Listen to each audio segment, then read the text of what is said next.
尊敬的各位领导、各位来宾，开幕式即将开始。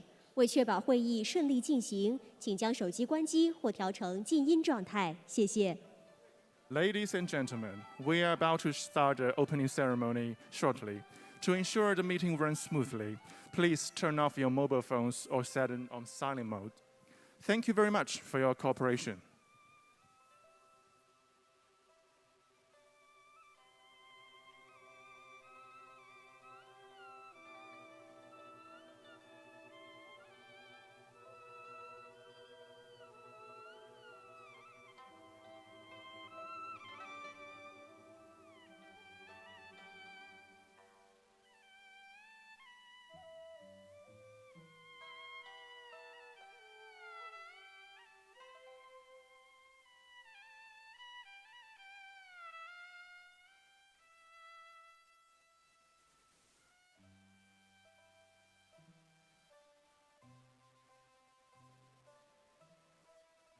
尊敬的各位领导、各位来宾、女士们、先生们，大家上午好！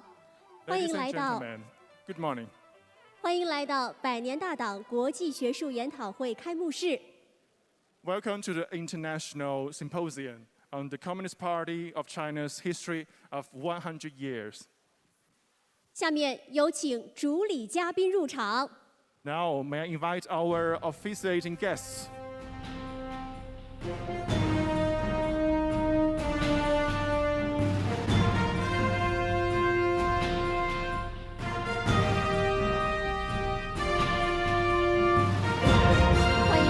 请就座，谢谢。Please be seated. 各位，让我们以热烈掌声对嘉宾们的到来表示欢迎。Ladies and gentlemen, please join me to extend a very warm welcome to our guests. 欢迎各位。首先要进行亮灯仪式，有请以下主礼嘉宾移步到舞台上。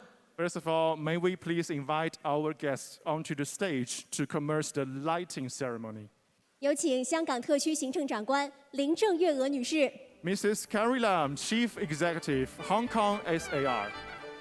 中央政府驻港联络办副主任谭铁牛先生。Mr. Tan Tianiu, Deputy Director, Liaison Office of the Central People's Government in Hong Kong.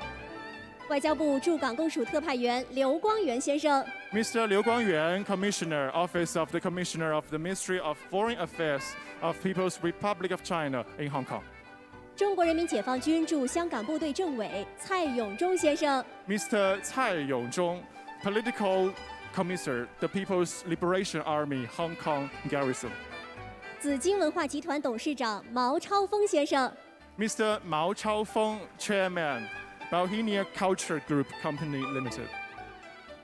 香港中资银行业协会会长孙玉先生。Mr. Sun Yu, Chairman, Chinese Banking Association of Hong Kong. 招商局集团董事王崔军先生。Mr. Wang Cuijun, Director, China Merchants Group Limited. 中国光大集团有限公司班子成员陈林龙先生。Mr. Chen Linlong, Member of the Executive Committee of China Everbright Holdings Company Limited. 好，麻烦各位主礼嘉宾先看向前方，我们合影留念。It's time to take a very nice photo. 好，谢谢各位。谢谢。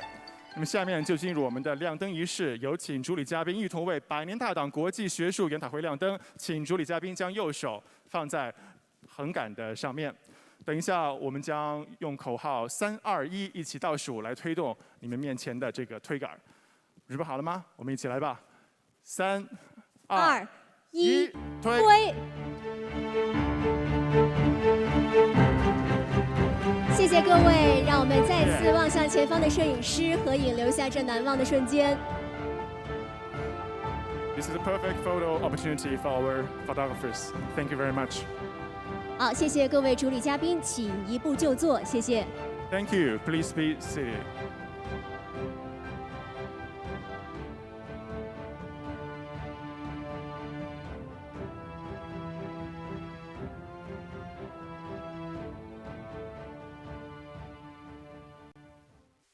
中国共产党的100年历史是一部团结带领中国人民为美好生活共同奋斗的历史。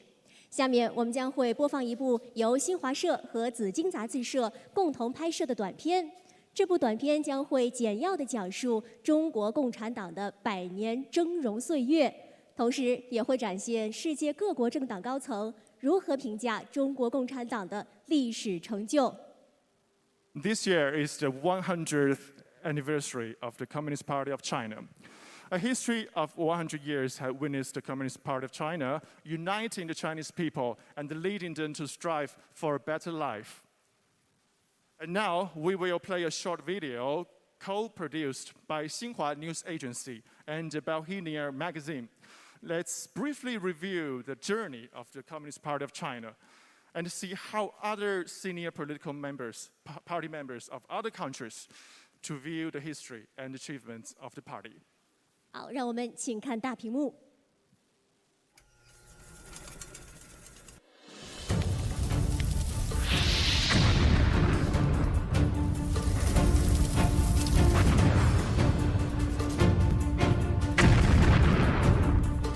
2021 marks the centenary of the founding of the Communist Party of China, or CPC.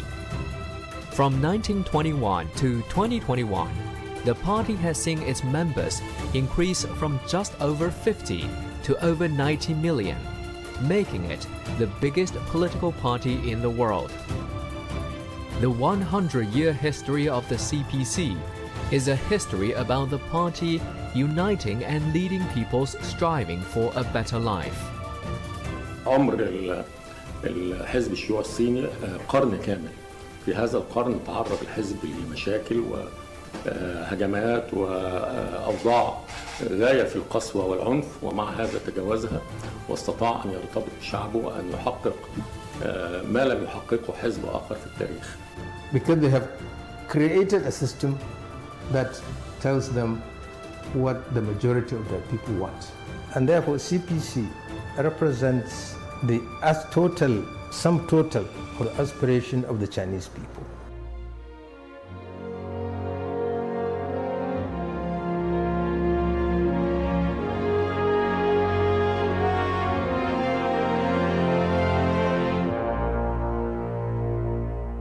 One of the secrets, I think, is the reform agenda that CPC has come up with over the last 50 years. I think that issue of framing the problem and creating an understanding and common vision on the problem and pooling all the resources and capabilities in such a way that these problems can be solved is one of the secrets behind this achievement. The second secret I see is the great attention that the Chinese government and the CPC have given for science, technology, and innovation. The third secret I see is Chinese determination to open itself up to the world. So the opening up strategy has benefited not only the Chinese people, but also the global economy. According to a Harvard University survey released in July 2020, support rate of the CPC among the Chinese people reached over 90%. Self-discipline and self-reform have been the gene of the CPC since its founding a century ago.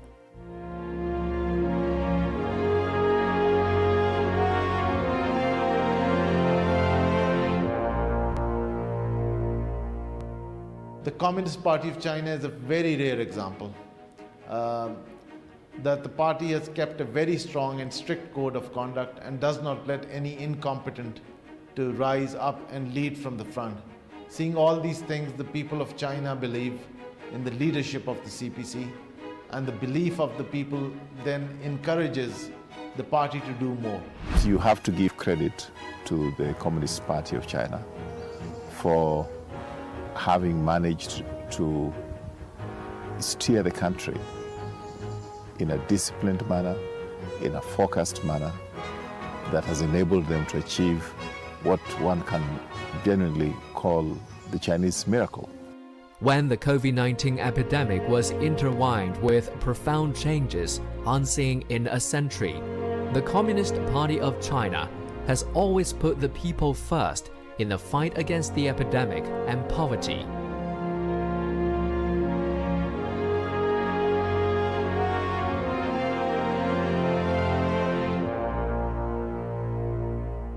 Porque ha sido el pueblo chino el que, bajo la dirección del Partido Comunista de China, ha hecho el gran esfuerzo que le ha permitido tener una gran potencia económica en estos momentos.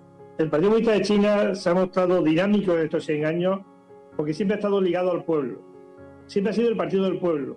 Успех китайского чуда в борьбе с нищетой, в борьбе с бедностью, он является, как я уже до этого говорил, примером для всего мира, всего человечества, потому что они показали, что есть такая возможность построить именно справедливое общество, что позволяет государству использовать тот капитал, накопленный за счет именно такого руководства, да, в социальных нуждах.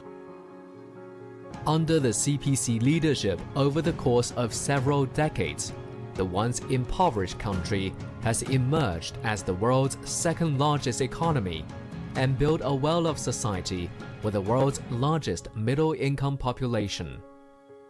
That stands out in the whole history of the CPC. It's a party that was emerged from the people, was created by the people, and has always sought to stay close to the people.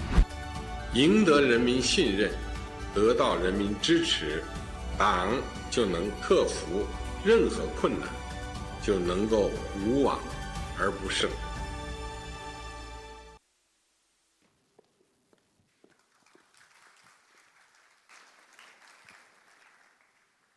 下面由中央政府驻港联络办和紫荆文化集团联合主办的百年大党国际学术研讨会开幕式正式开始。 Now, the opening ceremony of the International Symposium on the Communist Party of China's history of 100 years officially starts, co-hosted by the Liaison Office of the Central Government in Hong Kong and Bohemia Culture Holdings Limited. 首先，有请本次活动主办机构紫荆文化集团董事长毛超峰先生致欢迎词。 First of all, let's invite Mr. Mao Chaofeng, Chairman of Bohemia Culture Holdings Limited, the host of today's event, to deliver a speech. 有请。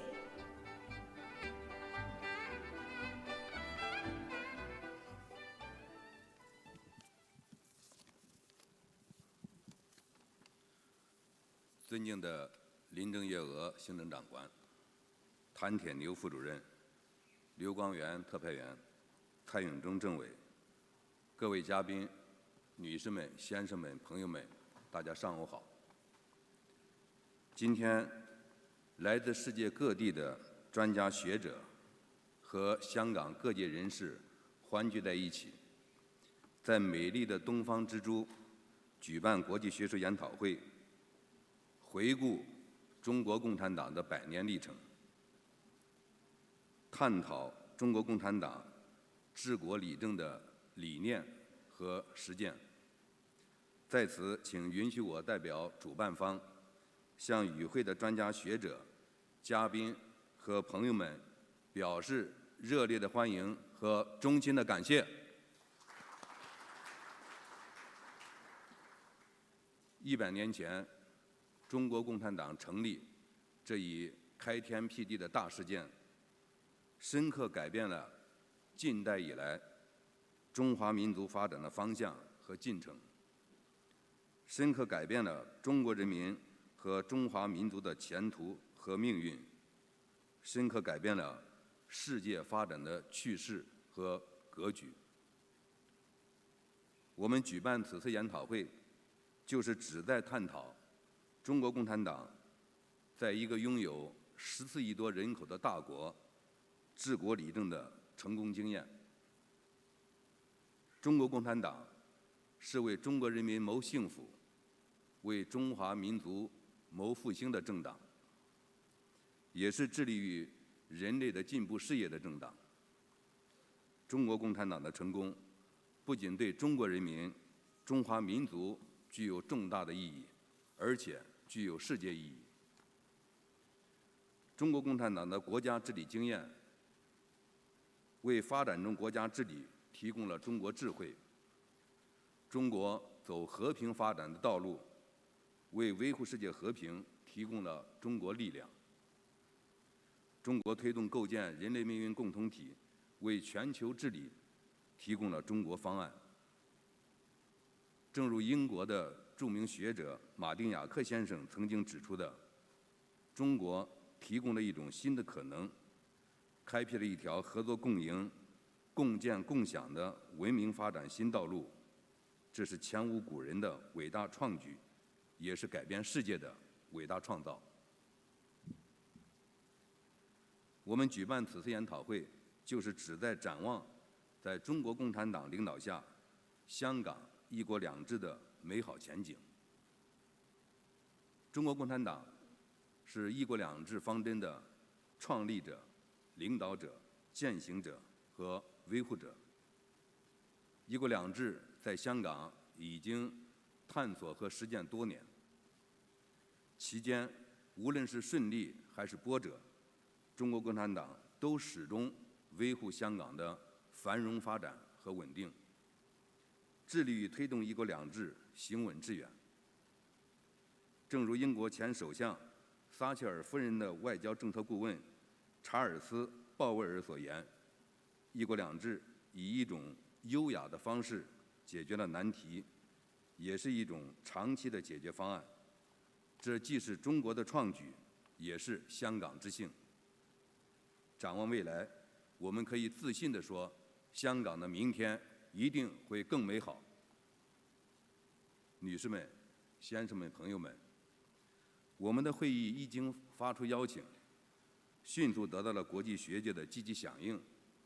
来自美国、英国、法国、俄罗斯、德国、日本、澳大利亚、马来西亚以及中国香港等不同国家和地区的国际知名专家学者纷纷应邀参加。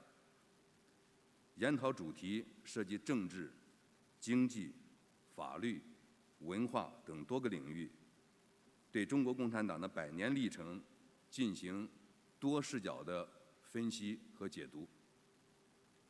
希望今天与会的专家学者在研讨会的演讲和圆桌论坛上的发言能够畅所欲言，各抒己见，坦诚交流。我相信各位专家学者的独到见解，可以让越来越多的朋友对中国共产党有更多、更深、更加清晰的认识与理解，进而让更多的人了解一个真实、立体、全面的中国。女士们、先生们、朋友们，中国共产党已经走过了100年历程，正展现出蓬勃生机和活力。中国共产党在中国执政实践的成功，为构建人类命运共同体做出了贡献。相信一个开放、自信的100年大党，将带领中国人民为人类进步事业做出新的更大贡献。最后，祝100年大党国际学术研讨会圆满成功。谢谢大家。谢谢毛朝凤先生，请就座，谢谢。Thank you, Mr. 毛朝凤。下面有請香港特區行政長官林鄭月娥女士致辭。Now please invite Mrs. Carrie Lam, Chief Executive of the Hong Kong SAR, to deliver a speech. Welcome.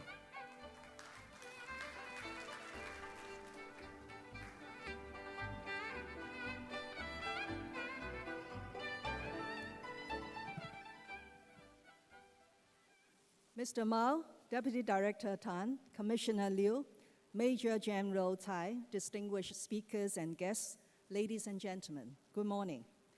It is a great pleasure to join you for today's seminar.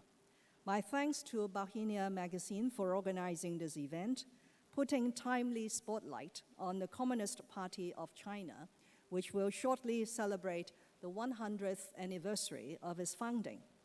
I particularly welcome this English-speaking event as the ideology and success of this largest governing party in the world should be told globally, clear and loud. The Communist Party of China took root with its first National Congress in Shanghai in 1921 The 13 delegates in attendance on that historic day represented less than 60 members. Today, the Communist Party of China is the longest ruling party in history and the largest ruling party in the world, counting a membership of over 90 million people. The party's longevity is a clear reflection of its unprecedented success, its boundless ability to reach out and respond to the needs and the ambitions of the people of China. I'm not about to cover the historic and continuing achievements and singular advantages of the party in 10 minutes, or indeed in 10 days. This welcome seminar and the expert speakers gathered around the world today will certainly make a start on that. But let me touch on just a few highlights to capture something of the weight, the worth, the remarkable scope and significance of the party to our nation. Let's first look at the economic performance, for it very much reflects a country's level of development and, more importantly, the living standard of its people. After overcoming an initial difficult period, China has made unparalleled economic progress, especially over the past 40 or so years since its reform and opening up in 1978. Over the past 40 years, China averaged annual GDP growth of over 9% at constant prices. Over the same period, the world economy grew less than 3%. China today is already the preeminent engine driving the global economy. Last year, China's GDP grew 2.3%, the only major economy to realize positive growth in the year of the pandemic. It is expected that China will contribute more than 1/3 of global economic growth in 2021. China's economy surged past Germany's in 2007 and Japan's 3 years later, taking its proud place as the world's second-largest economy. At the same time, China is now the largest industrial manufacturer, largest goods trader, and largest foreign exchange reserve holder. Chinese people's livelihood has improved significantly. Its gross domestic product per capita rose from merely about $200 in 1978 to over $10,000 today. Even more remarkably, over the past 4 decades, China has lifted 850 million people out of poverty. At the end of 2020, it eliminated extreme poverty altogether. That, ladies and gentlemen, is a signal achievement for a nation that today counts 20% of the world's population. More than a Chinese milestone, its eradication actually serves as a landmark in human history. It demonstrates that our country and the Communist Party of China, as its ruling party, always puts its people first. This people-first principle has also been clearly demonstrated in our country's fight against COVID-19. As pointed out by General Secretary and President Xi Jinping, and I quote, "We must put people and their lives first. The battle with COVID-19 is won for the people and by the people. What has happened proves that to completely defeat the virus, we must put people's lives and health front and center, demonstrate a great sense of political responsibility and courage, and make extraordinary responses to an extraordinary challenge. No doubt, no effort must be spared to attend every case, save every patient, and truly respect the value and dignity of every human life," unquote. President Xi is true to his word. Like all countries in the world, China has been hard hit by COVID-19, with the virus costing thousands of lives, challenging the health system, and calling a halt to social and economic activities. In the face of this unprecedented challenge, the Communist Party of China has shown great leadership and determination and taken resolute actions to combat the pandemic. The results are there for all to see.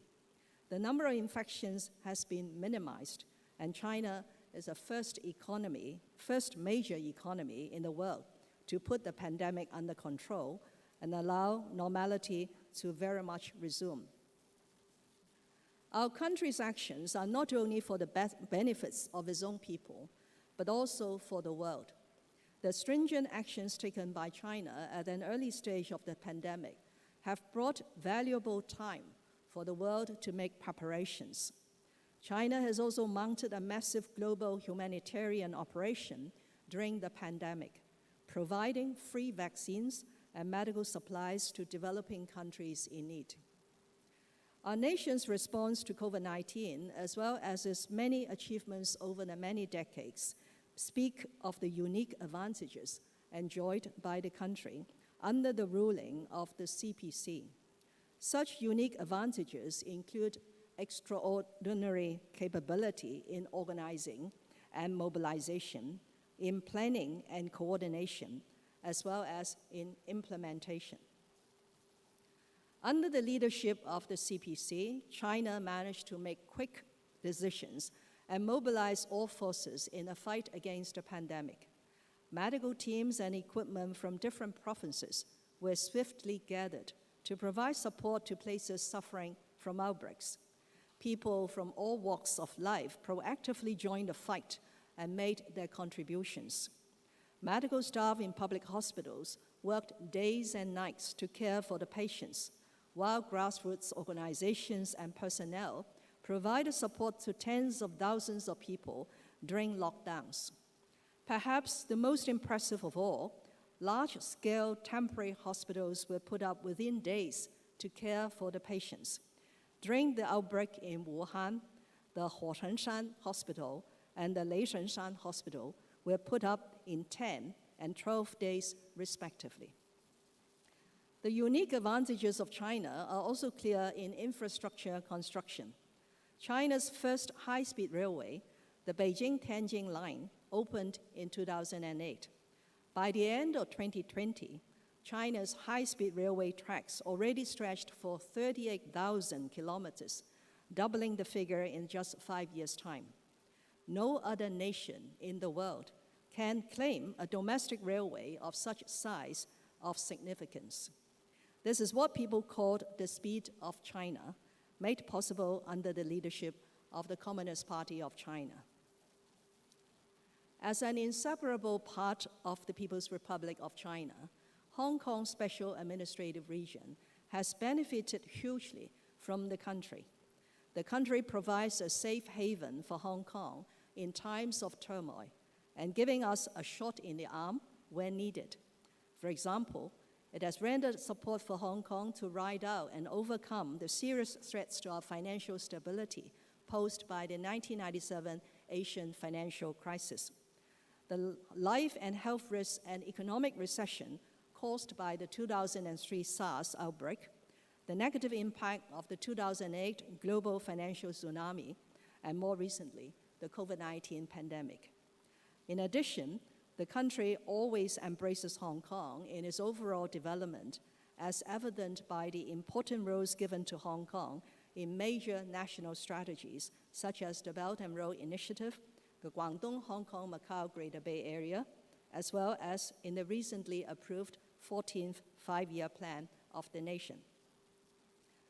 But the most important of all, the central government and the Communist Party of China have always been committed to the thorough implementation of this great concept of one country, two systems. Put forth by Mr. Deng Xiaoping, the great concept not only successfully resolved the issues left over by history, making it possible for Hong Kong to return to the embrace of our motherland, but also ensured the prosperity and stability of Hong Kong. Over the past 2 years, when Hong Kong faced unprecedented challenges, the central government and the Communist Party of China have stayed true to the original intention of one country, two systems, and always acted in accordance with the Constitution and the Basic Law. The implementation of the national security law since June 30th last year has effectively restored stability in the Hong Kong society. While the recent improvements to the electoral system of the Hong Kong Special Administrative Region will ensure patriots administering Hong Kong. These two key initiatives fully demonstrate the central government's and the Communist Party's unwavering determination in upholding one country, two systems, and they will go a long way towards ensuring the long-term prosperity and stability of Hong Kong. Ladies and gentlemen, history has told us that the Communist Party of China has been able to lead the country to overcome difficulties and challenges, bring prosperity to the country, and improve people's livelihood. As our country continues to make strides towards the Chinese dream of national rejuvenation, there will be more challenges in the future, but they too will be overwhelmingly met, managed, and surmounted by the Communist Party of China and the people of China. Now that Hong Kong has been put back on its right track under the party's declared institutional strength of one country, two systems, we should make our contribution to the Chinese dream by embracing patriotism, national pride, team spirit, and hard work, and putting people's interest first. I wish this seminar every success. Thank you very much. 谢谢行政长官，请就座，谢谢。Thank you very much, Chief Executive Carrie Lam. 下面有请中央政府驻港联络办副主任谭铁牛先生致辞。Now let's invite Mr. Tan Tianniu, Deputy Director of the Liaison Office of the Central Government in Hong Kong, to deliver a speech. Welcome.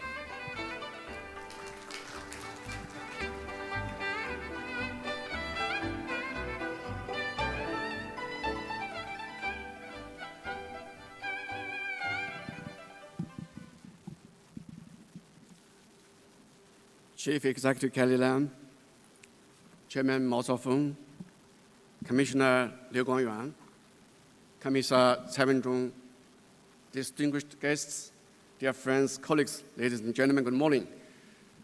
In the run-up to the 100th anniversary of the founding of the Communist Party of China, or CPC, it is truly my great pleasure to join you here at today's international symposium to explore the party's 100 years history and its reasons for success. On behalf of the Liaison Office of the Central People's Government in Hong Kong, I would like to extend a warm congratulations on opening of the symposium and also a very warm welcome to all of you. 100 years ago, the party was founded at a time of colossal internal turmoil, external stress, and unprecedented social crisis. Over the past 100 years, the CPC has succeeded in uniting and leading the Chinese people in an arduous and relentless struggle, resulting in a tremendous transformation of China.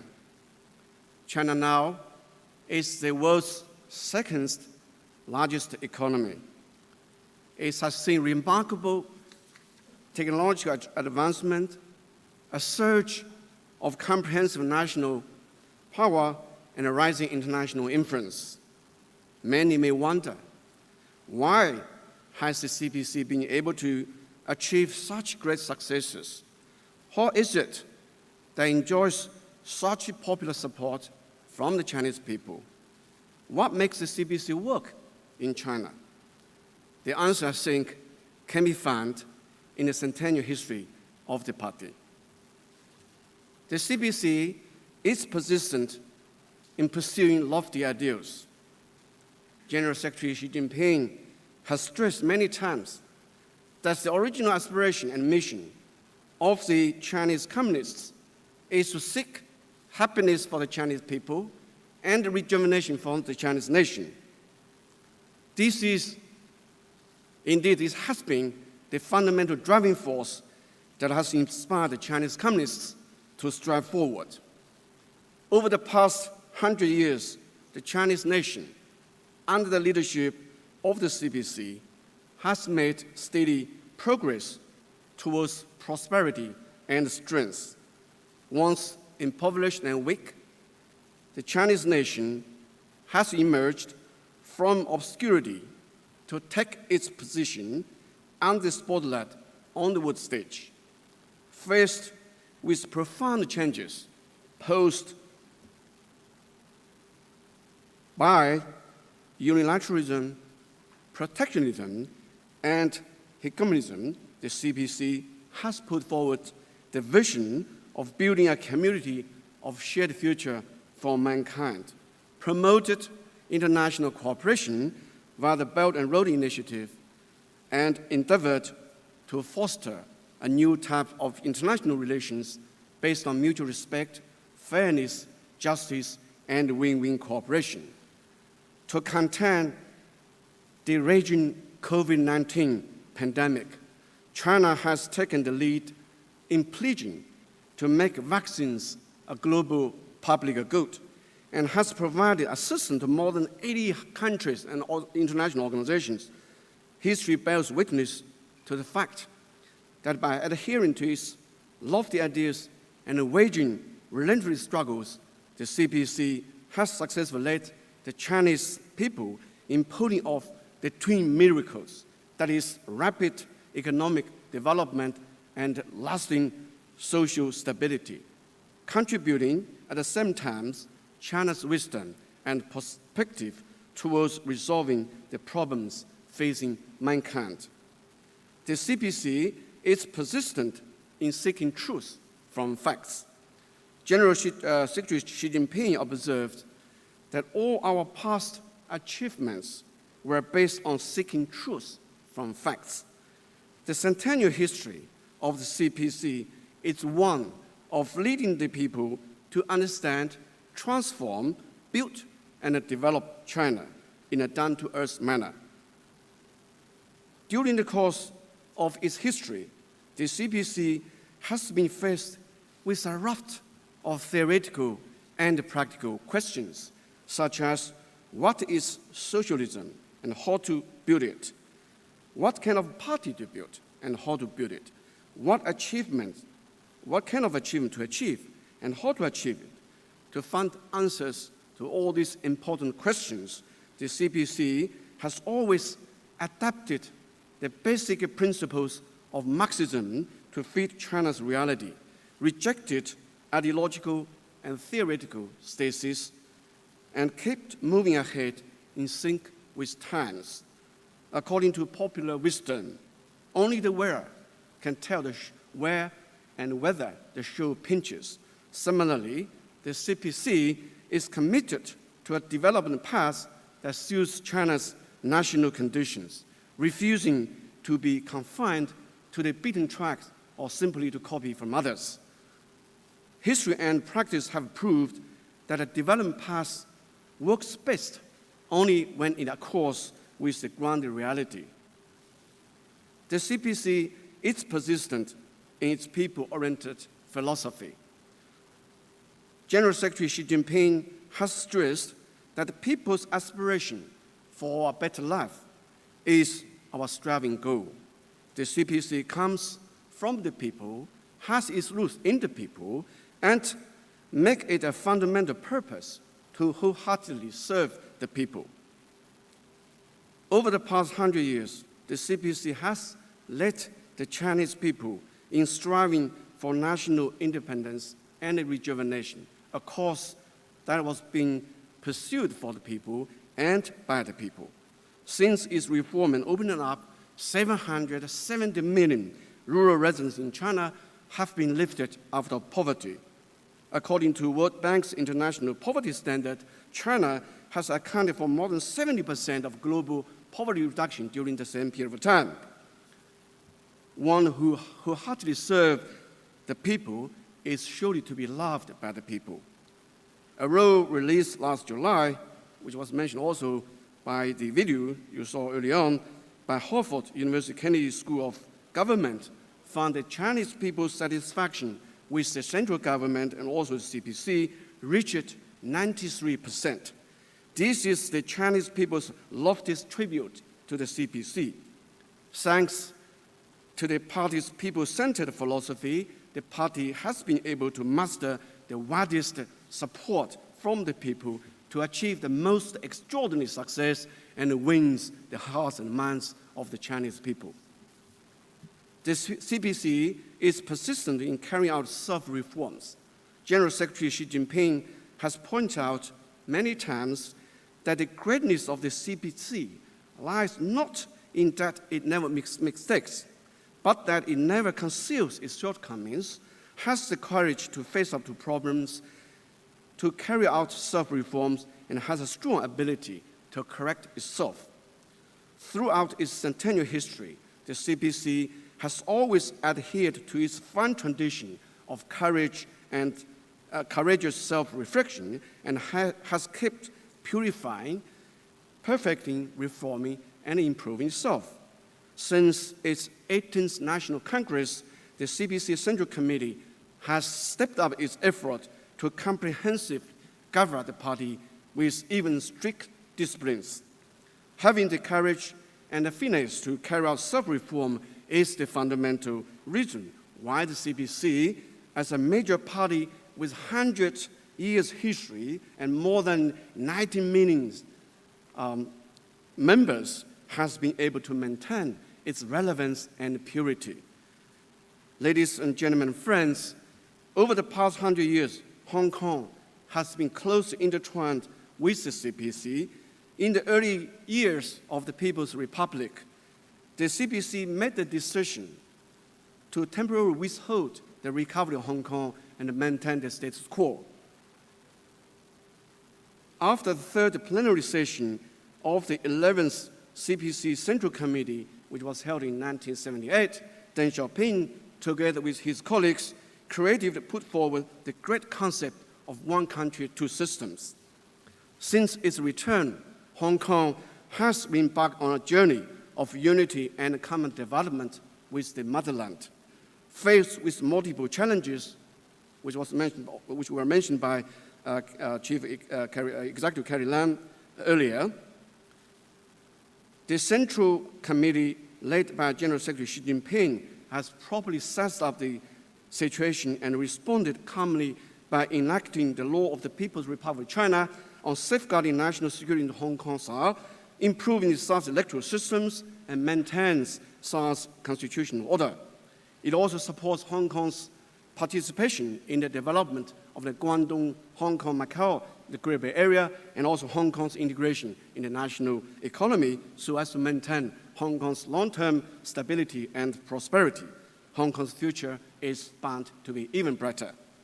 In the past 100 years, the CPC has actively reached out to people and cultures beyond its own shores. Following the fundamental principles of independence, equality, mutual respect, and non-interference in each other's internal affairs, the CPC has established links with over 400 political parties and international organizations in more than 140 countries and regions, transcending differences in ideology and social systems. It also has made its due contributions to maintaining world peace, promoting economic development, and driving human progress. Ladies and gentlemen, dear friends, recently a music video entitled "The Youth" has become very popular on the internet. It says, I quote, "I'm still the lad I used to be. My original aspiration has remained unchanged. 100 years is merely a test. The goals for a better life will be achieved one after another." Bearing its lofty goals in mind, the Centennial CPC is in its prime. We firmly believe that as long as we stay true to our original aspiration, keep our mission firmly in mind, and forge ahead, the Chinese dream of the great rejuvenation of the Chinese nation will most certainly become true. An open and confident CPC will definitely be able to contribute to a better world in united efforts with nations across the world. Finally, I do wish today's symposium a great success, and you all enjoy the event. Thank you very much. Thank you， 谢谢谭铁牛副主任，请就座，谢谢。Thank you very much, Mr. Tan Tianniu. 下面有请外交部驻港公署特派员刘光源先生致辞。Now let's invite Mr. Liu Guangyuan, Commissioner of the Office of the Foreign Ministry in Hong Kong, to deliver a speech. Welcome.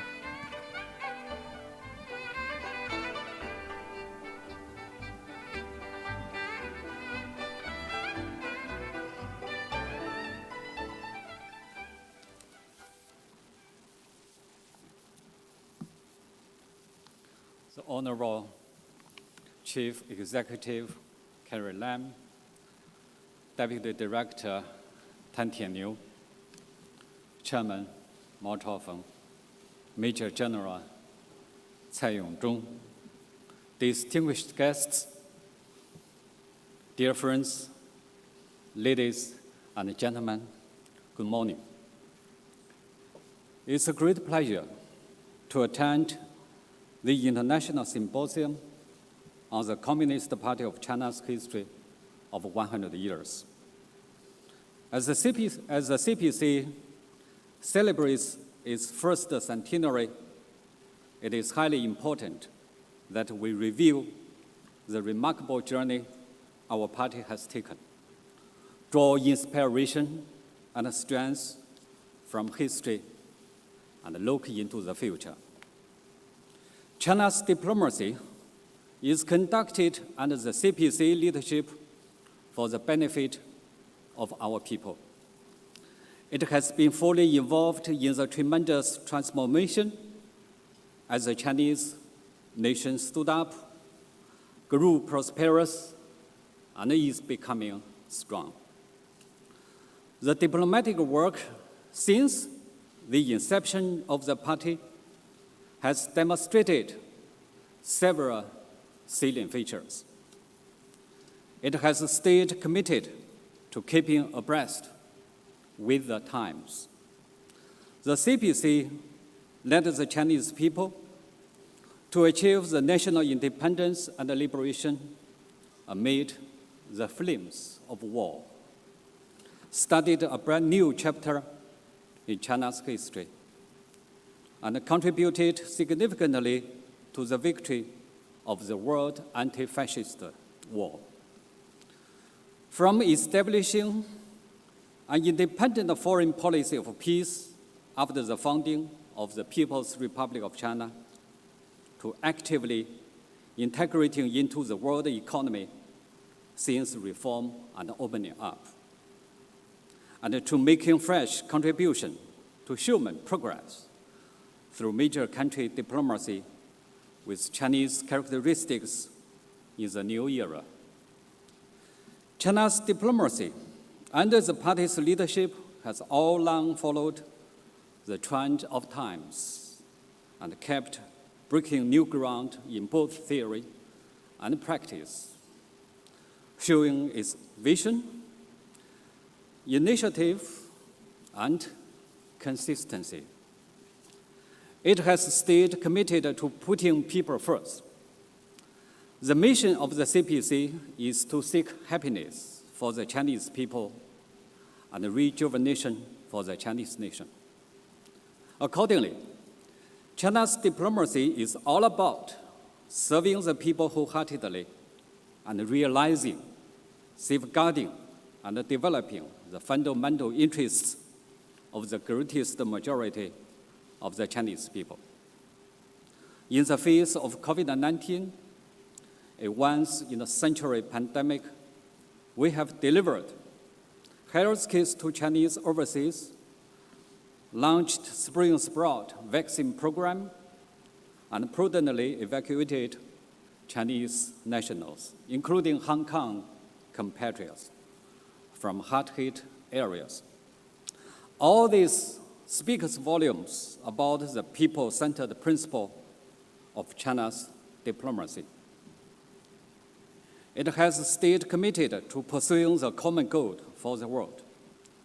The CPC is devoted not only to serving the well-being of the Chinese people, but also striving for the human progress. Since the People's Republic of China resumed its lawful seat in the United Nations 50 years ago, it has acted as an adamant champion of fairness, justice, equality of countries large and small. Over the past 7 decades and more, China has provided aid to 166 countries and international organizations. It is also the second largest contributor to UN peacekeeping budget and the largest troop contributing country among the permanent members of the UN Security Council. The past century fully proves that the party's leadership is the biggest political advantage of China's diplomacy and a fundamental safeguard for the continued victory in China's diplomatic endeavors.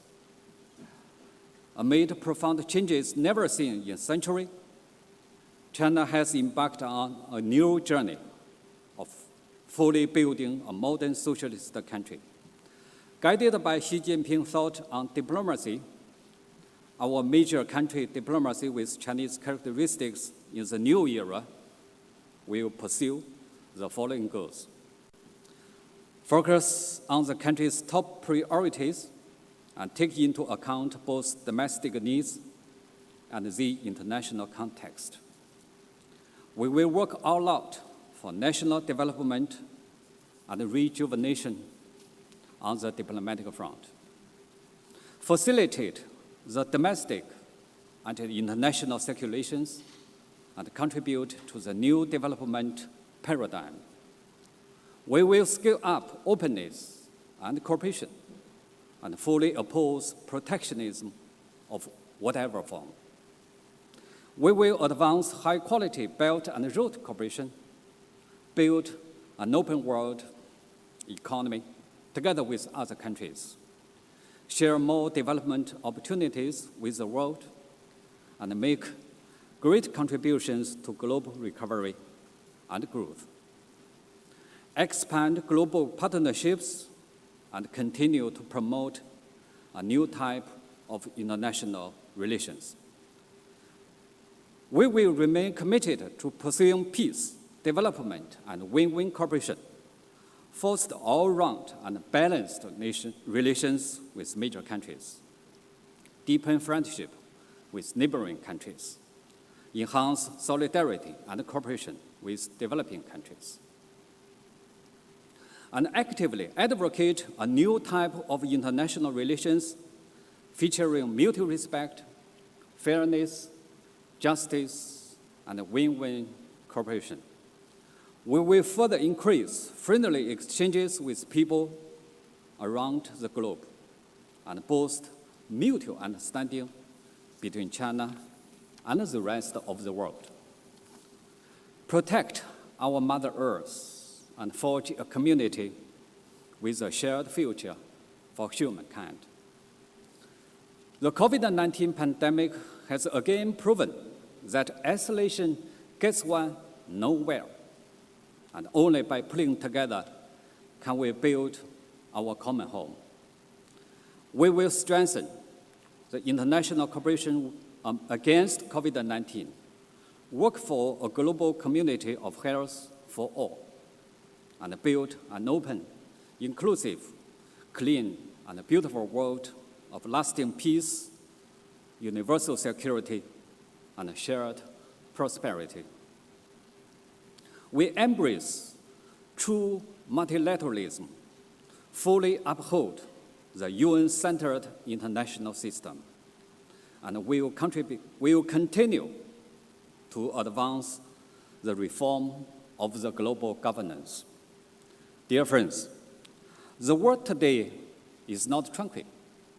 Some anti-China forces have tried to attack and smear China, and have even imposed unilateral sanctions and long-term jurisdiction, and flagrantly meddled with China's internal affairs in breach of international law and basic norms governing the international relations.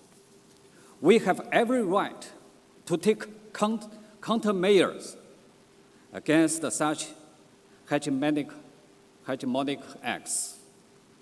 the law of the People's Republic of China on countering foreign sanctions, adopted by the Standing Committee of the National People's Congress 6 days ago, is exactly out of the pressing need to fight back against hegemonism and power politics, and safeguard national sovereignty, security, and development interests, and to coordinate domestic and foreign-related rule of law.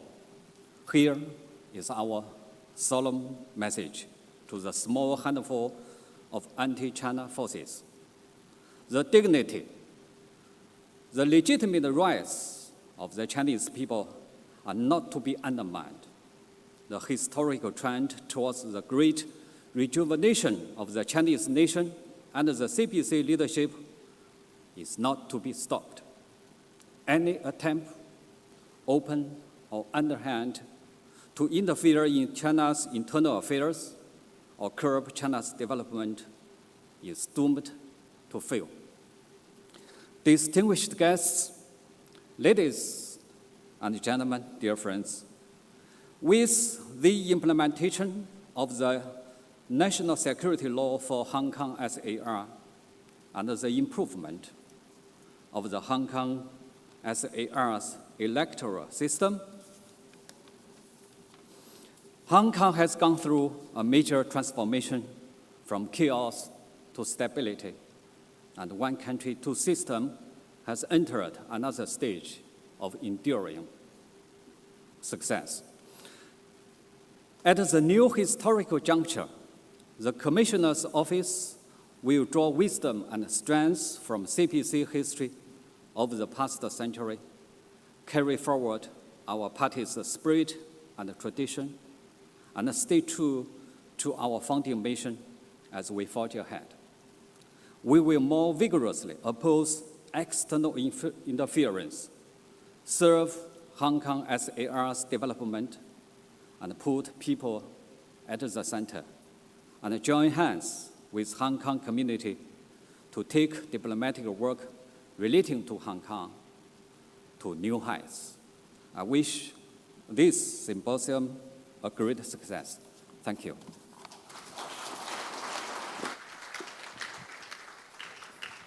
谢谢刘光源先生，请就座，谢谢。Thank you very much, Mr. Liu. 开幕式环节到此结束。行政长官因为有公务在身，需要先行离席。让我们再一次对各位主礼嘉宾的出席表示感谢。The opening ceremony comes to the end, and once again we thank our Chief Executive Carrie Lam and other guests for attending this event. 下面进入主旨发言环节，在主旨发言环节当中，来自美国、英国、马来西亚等国家的学者将会和大家一起分享他们眼中的中国共产党。Okay, now let's move to keynote session. In this session, we'll have experts and scholars from the US, the UK, Malaysia, and other countries, as well as Hong Kong, and they will share with us their perception on the Communist Party of China. 首先有请马来西亚大马新闻资讯学院院长、香港中文大学政治及行政学系前系主任郑赤岩先生发言。First, may we please invite Mr. Chang Chi-yan, Principal Taiwan Journalism and Information Academy Malaysia, and the former head Department of Government and Public Administration, the Chinese University of Hong Kong, to deliver a speech. Mr. Chang, please.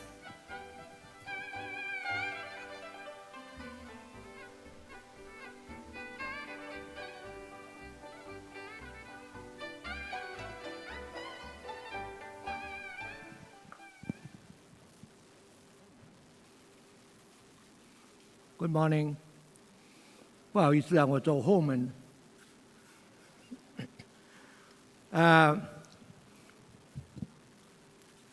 Ladies and gentlemen,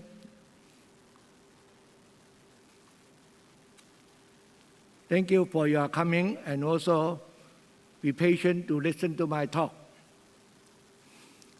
My topic is the Communist Party of China and one nation, two systems of Hong Kong. First of all, I forgot to take.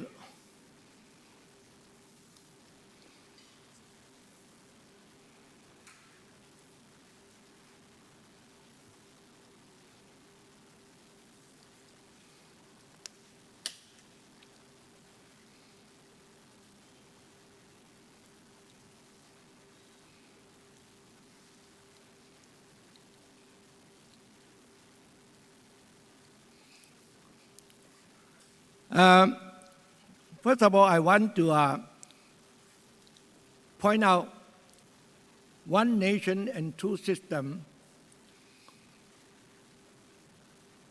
and the major perspective.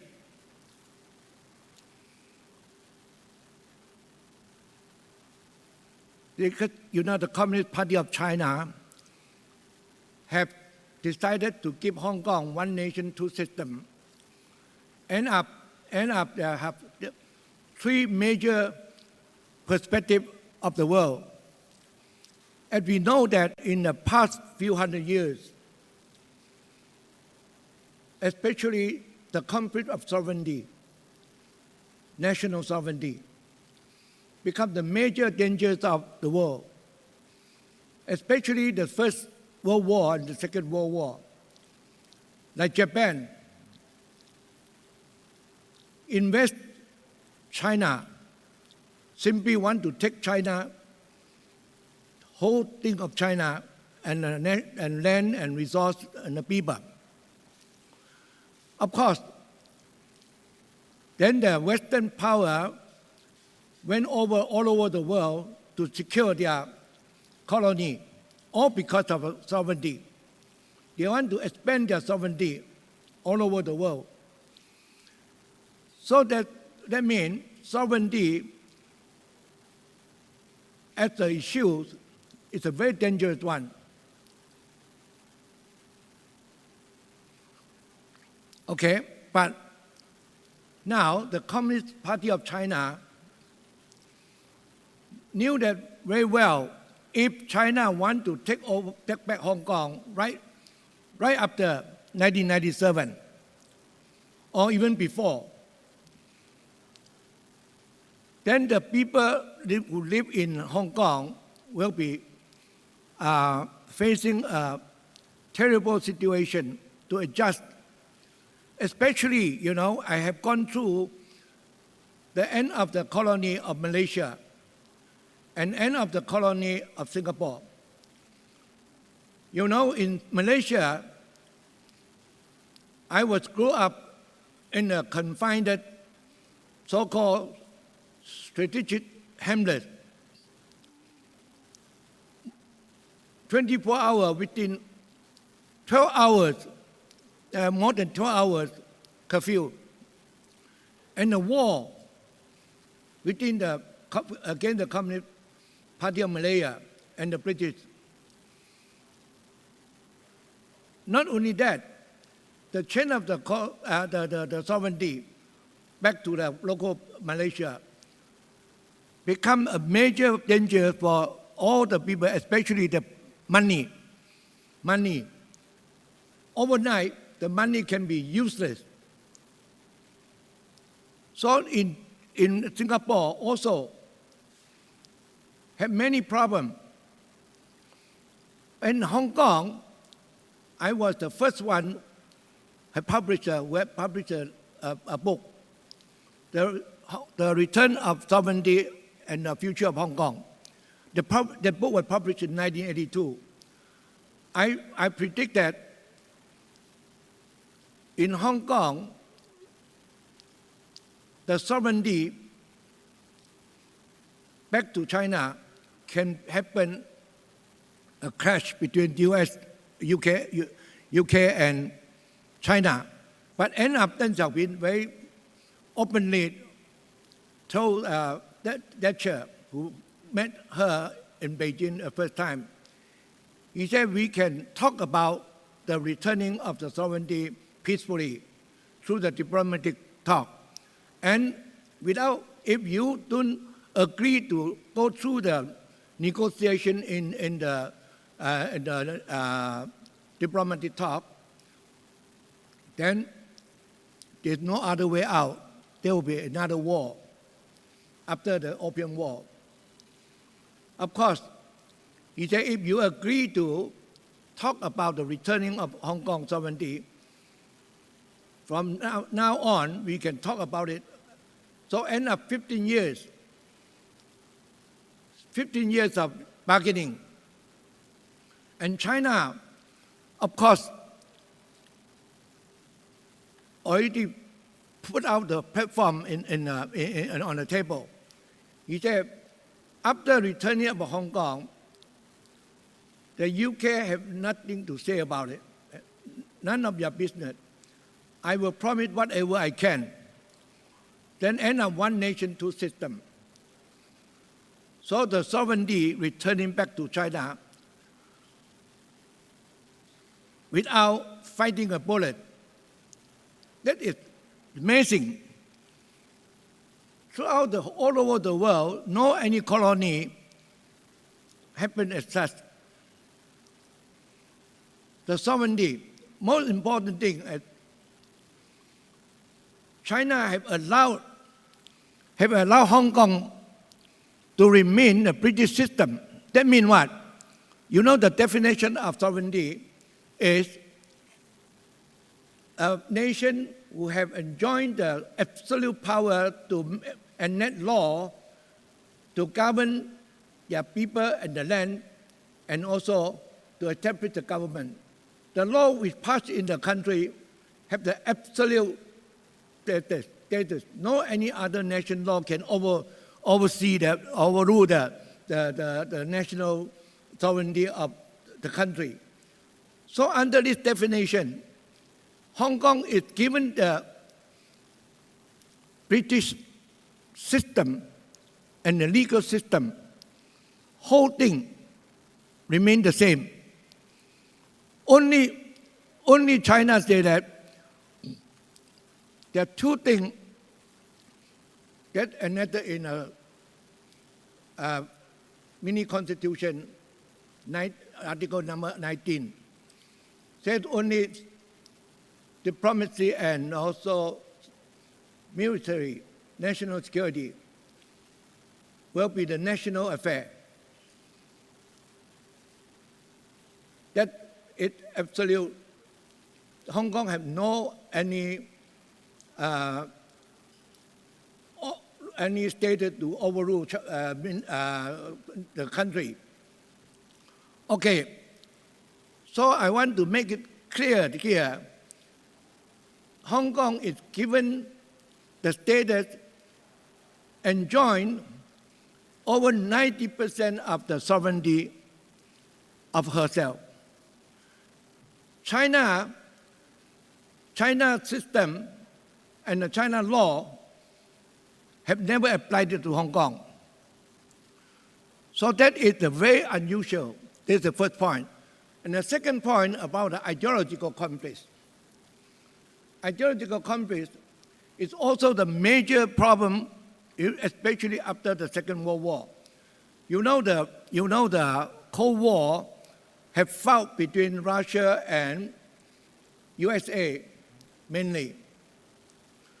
The so-called Cold War, actually, they have over 460, we call it proxy war. Proxy war. The proxy war means what? Some country have fought for the American interest. So that means that Western capitalism ideology. But the other one is fought for the communism between Russia and USA. Estimated, the proxy war is terrible, it's very fearful. You know, one of the example of proxy war, Vietnam War.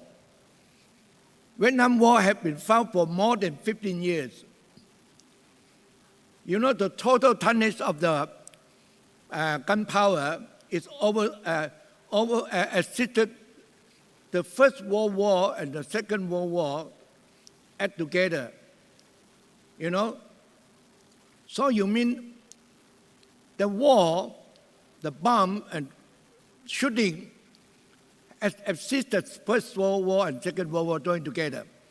So you can see Vietnam War is a very unusual in the world history. But of course, China know that, you know, no any people of any country would like to see this kind of the ideological war. China never wanted. From very beginning, China is offended by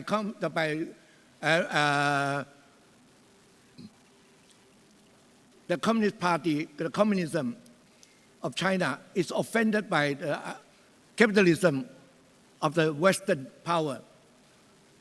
China always wants to remain a peaceful relationship with them, but they can hardly accept and hardly listen. So that is the point we can see that. But China, when it gets back Hong Kong, you see that when very important, Deng Xiaoping have been approached a question that, how about the Communist Party will come to rule Hong Kong? No. Totally no Communist Party of Hong Kong, no Communist Party in Hong Kong. So you can see, even Communist Party, under the central leadership, have totally allowed Hong Kong to be their own, ideologically speaking, capitalism. So this is another point, another very major world issue that never happened to any Western powers in the history. So China has making Hong Kong a good example to demonstrate that ideological conflict can be avoided. Ideological value can accommodate each other. Not necessarily, not definitely a war between them. So the second point, the third perspective I want to emphasize about Hong Kong, one nation, two systems. You know, there are many, we call it metropolitan of the world. The most famous one, I will say that, I will point out London, metropolitan, New York. But I've stayed in New York before when I studied there. I also have gone to London. You know, when you go to New York, you go to the immigration officer, they will ask you a lot of questions, even ask you how much money you carry. When you show them the American dollar at one time, how can you have American dollars? Well, I don't know how to answer the question. I said, sir, how can I have the American dollar? American dollar is all over the world. You know, that kind of a question is given by the immigration officer. So you can see that the attitude of the metropolitan have treated the foreign visitor very fearfully, not comfortably. So I will say, Hong Kong, I stay in Hong Kong more than 45 years, my dear. That's the only place I live in after I was born, to live in a country, longest one. Even Malaysia, I lived total only 22 years. Singapore, 8 years. But in Hong Kong, I lived 45 years. But you know, Hong Kong, after returning back after 1997, Hong Kong became the true world metropolitan. Hong Kong belongs to the world. You know, you read the constitution, mini constitution, Article 24, you know, the definition of Hong Kong PR, including everybody who stay in Hong Kong legally, work after 7 years, who gain the permanent resident, all the permanent residents become the Hong Kong resident. Okay, now, Hong Kong residents enjoy even political right. You know the political right mean what? Election. You can be elected, you can be elected. So okay, you can see there is none of the metropolitan so-called open society, free society, democratic society, American New York, and British London, never open to the world. But Hong Kong open totally. You know that 1997, before 1997, Hong Kong was a colony. The British would never have given the political right to Hong Kong people until the last minute, you know, so-called democratized Hong Kong. But China, after China took back Hong Kong, you know, slowly, steadily opened up.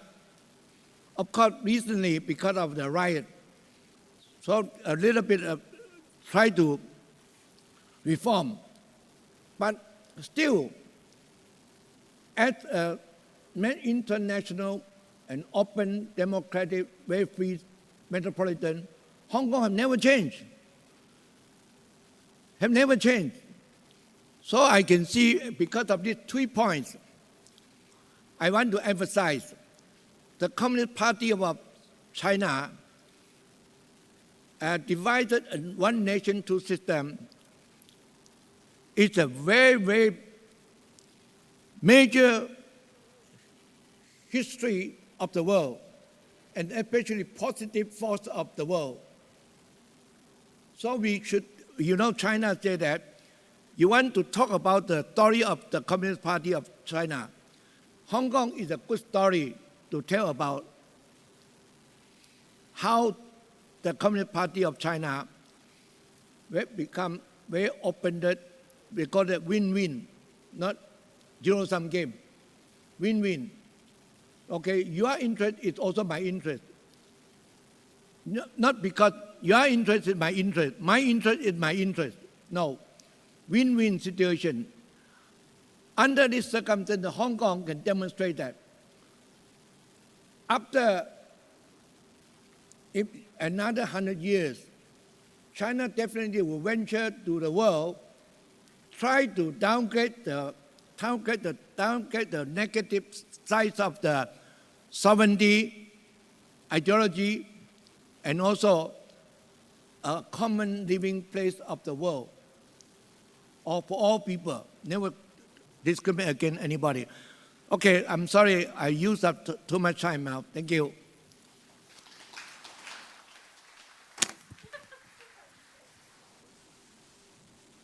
非常感谢郑先生的发言 ，Thank you very much, Mr. Chen。那么今天的研讨会，我们还有幸请到了日本前首相鸠山由纪夫先生。下面我们将看大屏幕来看鸠山由纪夫先生的视频发言。We're honored to have Mr. Hatoyama Yukio, former Prime Minister of Japan, to join us today through a video. 请看大屏幕 ，Please take a look. 皆さんこんにちは。鳩山由紀夫でございます。まずは本年7月に中国共産党が創立100周年を迎えられますことに対し、習近平総書記閣下をはじめ多くの関係各位に対して心からお祝いを申し上げたいと思います。中国共産党が設立されて以来、3つの大きな事件がございました。第1は万里の長征、第2は新中国の建国、第3は改革開放でございます。その中で私なりに過去1世紀を振り返ってみると、我が国による不幸な侵略を含め、中国は多くの困難に直面したにもかかわりませず、その度に中国共産党は人民と共に困難を克服してこられ、その指導の下で中国は経済発展とともに社会も進歩し、また昨年12月、習近平主席は新時代の貧困緩和目標を達成したと宣言されました。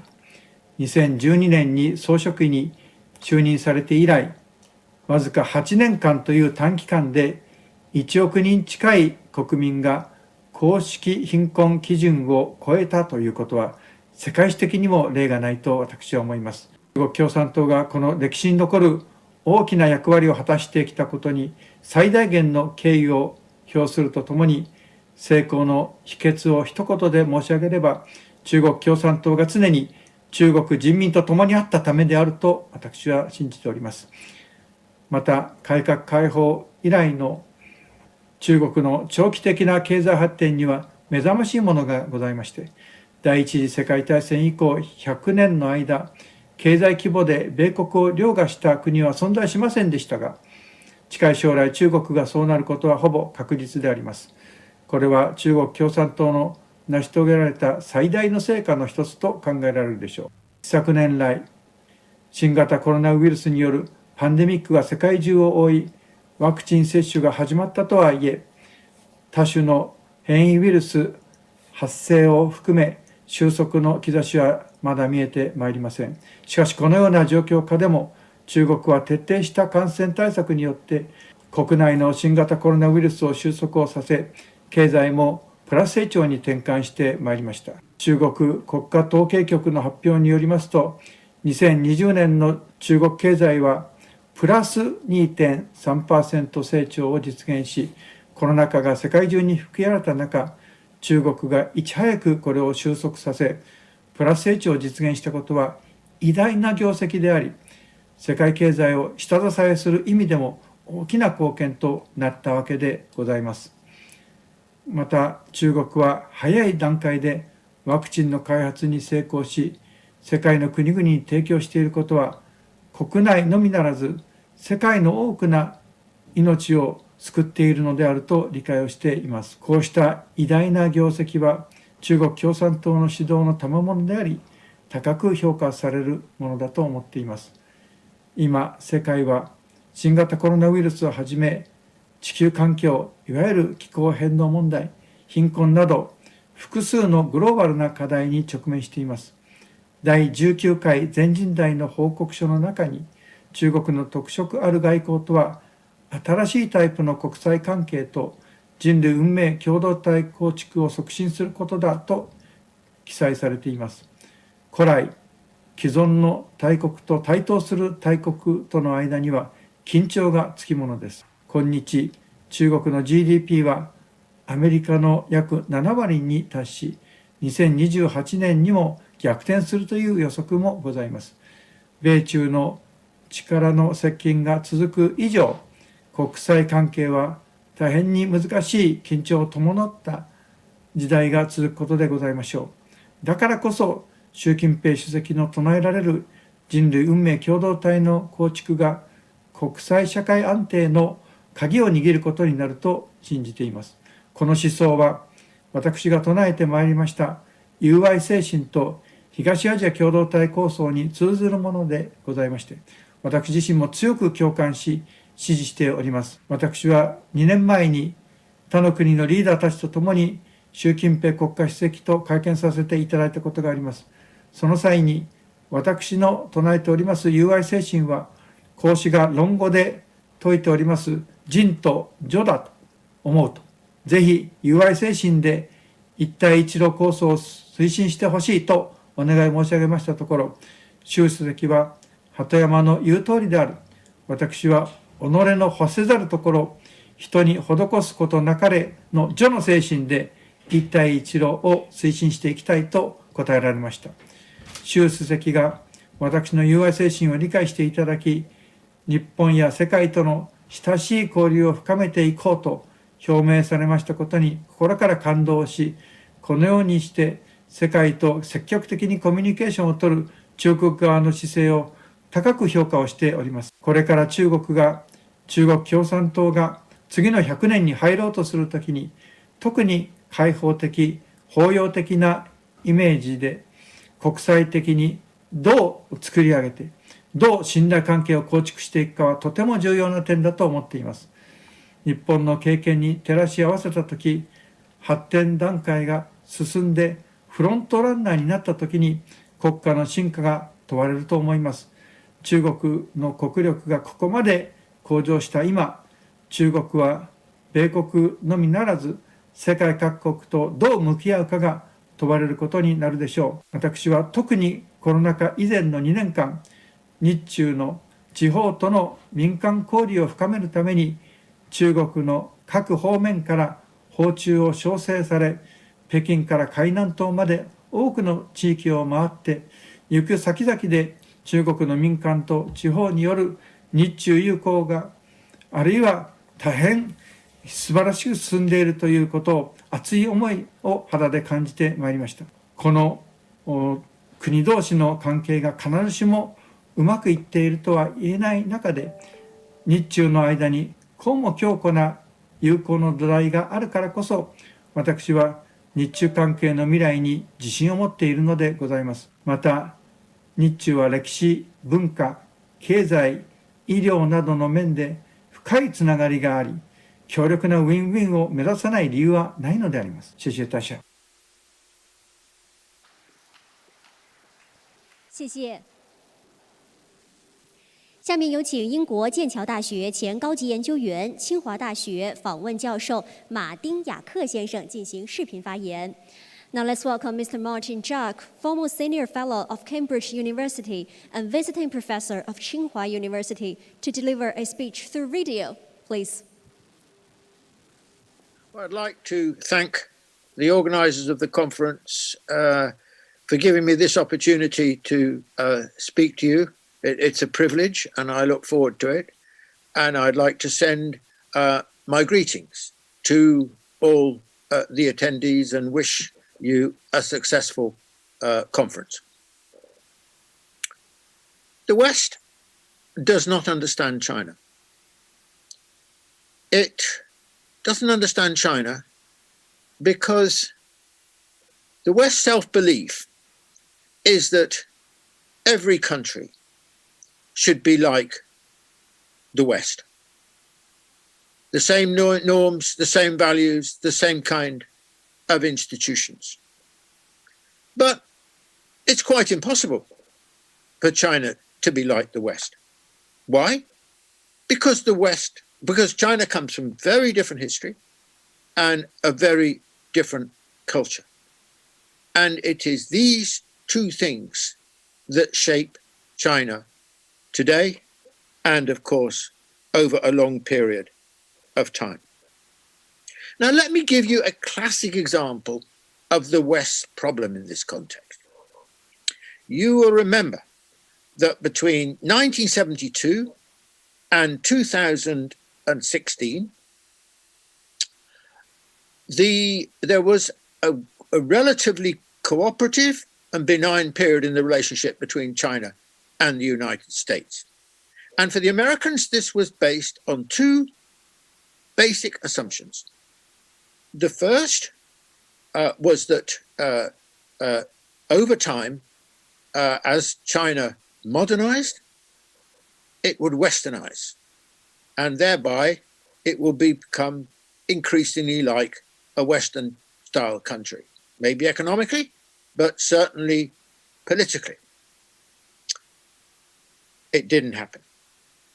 The reason why Trump pulled out of the China agreement, as it were, was because of this extraordinary miscalculation on the part of the United States, which was a product of Western hubris and Western arrogance. Because what happened was, by Jove, China certainly modernized successfully, reaching a level which challenged the position of the United States in the world economically. And at the same time, it certainly didn't become like a Western-style democracy. China's political system remained as distinctive as it had been at the beginning, and as distinctive as it has been historically over a very long period of time. And here we have the crunch. China will remain highly distinctive from the West in all sorts of different ways, because China is rooted in Chinese civilization.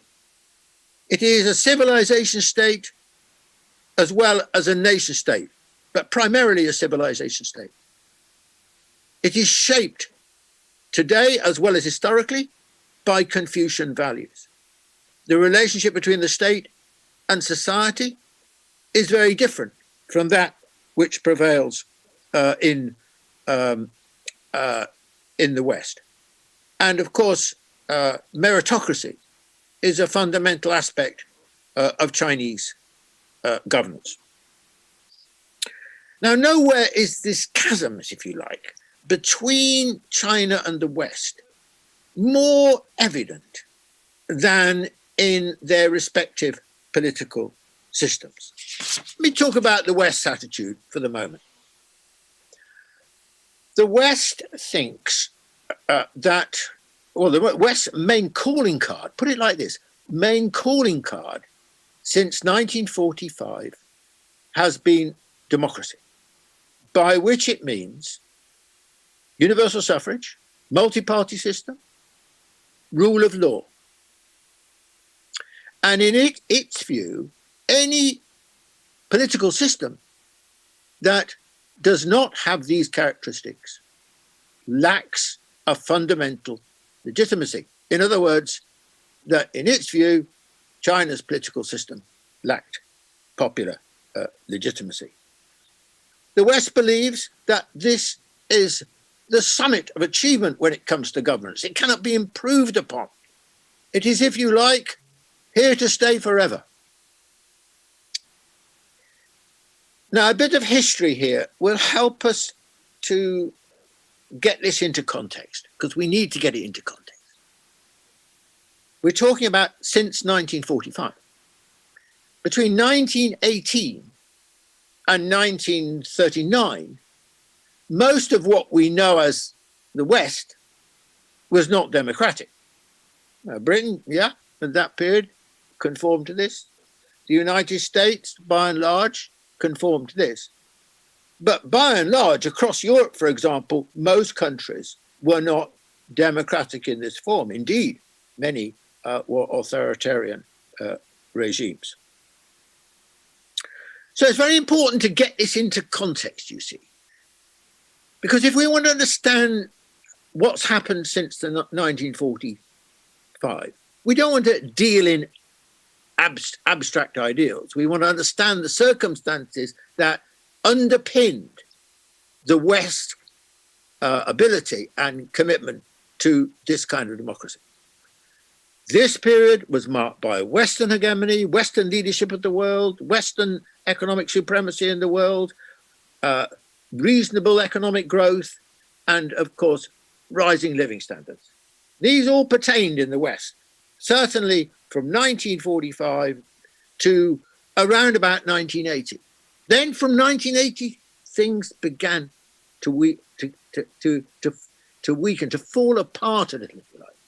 Because, you know, since 1980, half the American population has had either stagnant or falling living standards. And the financial crisis in 2008 accelerated the growing economic problems in the West. Growing dissatisfaction, which had political implications, political consequences. It is impossible to understand the election of Trump in 2016 without understanding the deep dissatisfaction amongst wide sections of the American population in the American system, its failure to deliver, the failure of the democratic system to deliver, not just the economy. Now, we saw this reach extraordinary proportions just before the presidential election, January the 6th. Insurrection, Capitol Hill, Washington, D.C. the citadel of democracy, as it were, in the American way of thinking. And we saw increasingly, well, maybe does Trump actually support American-style democracy? Is he an advocate of it? Well, there wasn't much evidence to suggest this. He was clearly, at best, a profound skeptic. So what we are witnessing in the West is a crisis of democracy, a growing crisis of democracy, certainly in the United States. Biden's in power now. Will Trump get elected next time, or will someone like Trump get elected next time? We are witnessing in the West a crisis of governance. Now, the West likes to talk about some kind of crisis of Chinese governance. I'll come to that in a moment. This is obviously, quite frankly, nonsense. In fact, what the task the West has to address is this. They don't understand the Chinese Communist Party. And they need to understand the Chinese Communist Party, because the Chinese Communist Party is undoubtedly the most formidable political party in the world. It is the most successful political party of modern times. It has transformed China since 1949 from an extremely poor country to what is now the second largest economy in the world, and increasingly it's on the verge of becoming the largest economy in the world. This is a remarkable achievement. And you might ask the question, well, how has the Chinese Communist Party succeeded in doing this? This is an extremely important question. I think that, first, it's, as I've already alluded to, it's got extremely deep roots in the Chinese population. And that's given it a sense of the need to represent, of representativity, and also an underlying self-confidence that you do actually represent the people and therefore can act and speak on their behalf. That's one factor. I think the other factor I would emphasize is that the Chinese Communist Party is intellectually remarkably agile, resourceful. It has a sense of direction, or an ability to conceive of a strategy and follow that strategy through. There's another characteristic I think that's worth emphasizing about the Chinese Communist Party, and that is it combines two things which on the face of it are dichotomous. One is it thinks long term. It's very far-sighted. It is always thinking about the future. It's always conceiving of what the future, what China's future should be like, on the one hand. And on the other hand, it's very pragmatic. Remember the old slogan, very popular with Mao, but also many Chinese leaders, Deng and Xi Jinping and so on. Seek truth from facts. In other words, don't build castles in the air. Always make sure that you're addressing the reality as it is. So you have these two very powerful steers, if you like. One is long-term thinking. The other is being pragmatic, always keeping in touch with the situation and where the people are. Now, what's another very important characteristic, it seems to me, of China and Chinese governance? And here we reach back actually into Chinese history. You know, one of the features of Western discussion of the state of governance is that by and large, it only talks about the means of selection. In other words, about how they conceive of Western-style democracy, the points I made earlier. universal suffrage, multi-party system, and so on. The West does not, or barely ever actually in reality, talk about state competence, government competence. Now, when you take China, China is entirely different. And this goes back a very long time. In fact, in some sense, it takes us actually back to Confucius. China has always prided itself on its statecraft, on its governing competence. This has always been regarded by the Chinese as absolutely fundamental. That the state it contains and is composed of the best people, and it is able to act in a highly competent way. And I would underline this point and this difference, because in reality, although China's still, a developing country and come very quickly from poverty and so on, and has never had these kind of resources before, but actually state competence, the competence of those who run the state, is much higher than it is in the West. And if you want to understand how China has got to where it is now, then this is one of the very most important reasons. Now, one of the criticisms of China in the West is that it is that it's a one-party system, and in a one-party system, the people don't have any choice, and therefore it's subject to a process of ossification.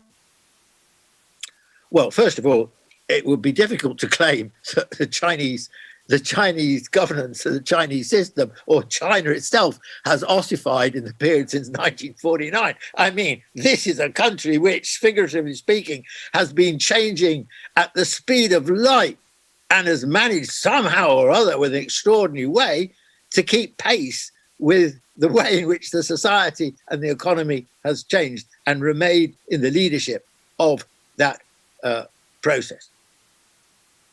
So what about choice? Well, let's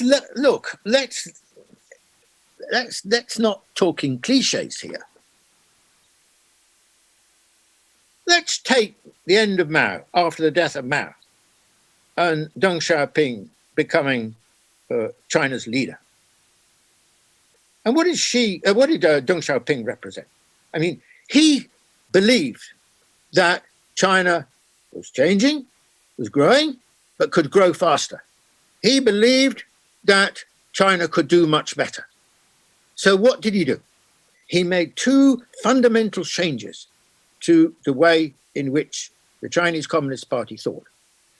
First of all, he expanded the notion of economic strategy to embrace not just the government or the state and the plan, but also the market.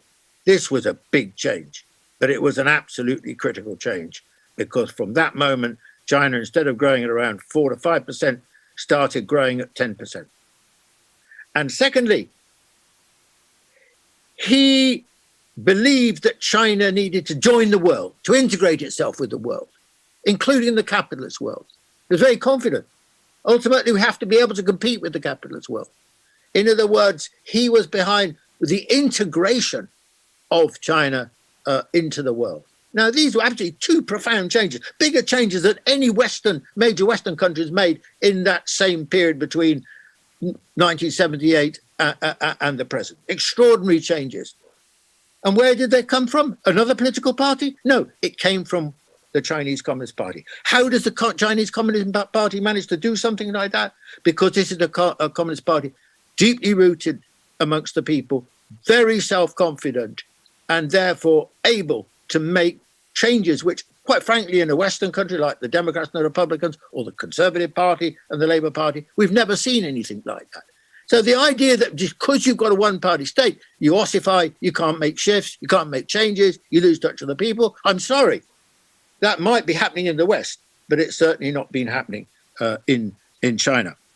And by the way, the other thing, of course, that Deng made was he introduced, he said, look, we need a new kind of state. We need a state that is competent to engage in economic transformation. We need We need a new mentality. We need everyone to possess this idea of where we need to go.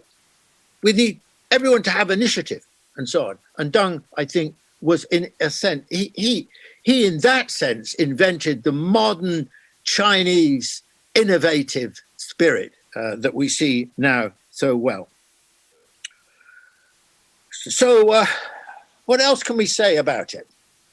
Well, one of the things that always strikes me and impresses me about the Chinese Communist Party is that it doesn't think that despite all these successes, despite this extraordinary history, it doesn't believe that it is a model for others. It doesn't expect, it doesn't require, it doesn't believe that other countries can transplant the Chinese way into their own country, because China is specific. China is very different. Now, contrast that, by the way, with the attitude of the United States, as I started at the beginning. Everyone should be like us. Everyone should have a Western template. Or contrast it indeed with the Soviet Communist Party, which believed, you know, in every country being like the Soviet Union. China's mentality is very different. Sure, it's got things to offer. It's got things that other countries can learn from, especially the developing world, but also increasingly the developed world. But that's different from requiring other countries to copy you. And I think that's very important. China, in that sense, understands historically and in the contemporary context the fundamental importance of pluralism, of plurality, of diversity in the world. And that is what informs, in my view, this approach. So what can we say? Well, in conclusion, I'd make 2 points. First of all, we're celebrating the 100th anniversary of the Chinese Communist Party. Does it seem old? Does it seem as if it's lost its energy? Does it seem as if it's getting stale? I think not. I think actually the Chinese Communist Party is extraordinarily dynamic institution, which has this incorrigible ability to keep moving with the times. And I expect it to do in future. Now, of course, the future will be a huge challenge, because China's future will be as a much more developed and prosperous country, society and economy, and also playing a much more important role in the world. Do I think China will be up to the challenge? Well, of course, China will make many mistakes. It's always making many mistakes. Any leadership that doesn't make mistakes is not a leadership, because it's not doing anything. You have to experiment. You have to find out. You have to work out. You have to move on. You have to learn, not just from your successes. You must learn from your mistakes. And this will be the challenge for the Chinese Communist Party, for example, over the next 50 years. In conclusion, I just want to say this. Let's reflect, to finish, on China's history. Over a period of 2,000 years since the Qin dynasty, 211 BC, China has uniquely had arguably 5 periods when it has been either the most advanced society in the world or one of the most advanced. I'm thinking of part of the Han, the Tang, maybe the Song, part of the Ming, and part of the Qing.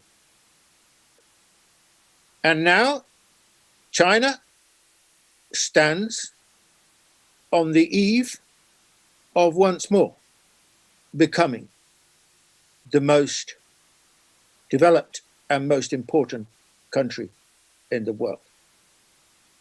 And it will have achieved this under the remarkable leadership of the Chinese Communist Party. Thank you very much.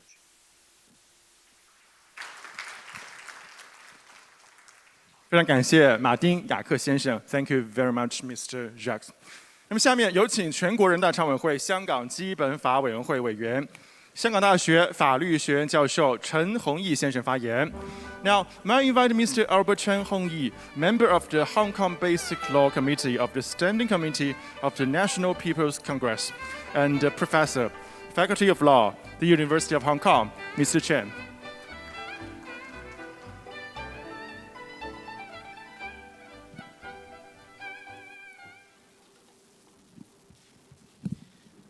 Distinguished guests, ladies and gentlemen, it is an honor for me to speak at this symposium to commemorate the 100th anniversary of the Communist Party of China, or CPC. As a scholar of law, I would like to speak briefly on two law-related projects in the history of the party that are still ongoing today. They are the project of developing a socialist legal system with Chinese characteristics, and the project of one country, two systems. After the PRC was established in 1949, it was decided to abolish the existing legal system of the KMT regime and to build a new socialist legal system. The new legal system was developed on the basis of the CPC's experience of governance of parts of China before 1949, and also by borrowing from the concepts and institutions of socialist legality in the Soviet Union at the time. A firm foundation for the new legal system was laid by the enactment of the first constitution of the PRC in 1954. In that year, the National People's Congress also passed a series of organic laws on the basic institutions of the political and legal systems. In 1956, the 8th National Congress of the CPC decided to embark on a project of legal codification. It was decided that laws would be made to protect citizens' rights, and state organs were required to abide by the law. It is well known that China experienced some setbacks to the project of legal system building after the anti-rightist movement of 1957, and further and more severe setbacks during the Cultural Revolution era that began in 1966. It is also well known that the historic turning point came in December 1978, when the third plenum of the 11th Central Committee of the CPC was held. Adopting the ideas of Deng Xiaoping, the plenum decided not only on a new policy of reform and opening in the economic arena, but also decided that China should actively engage in the project of rebuilding its legal system. Deng Xiaoping said at the time, and I quote, "In order to safeguard people's democracy, the legal system must be strengthened.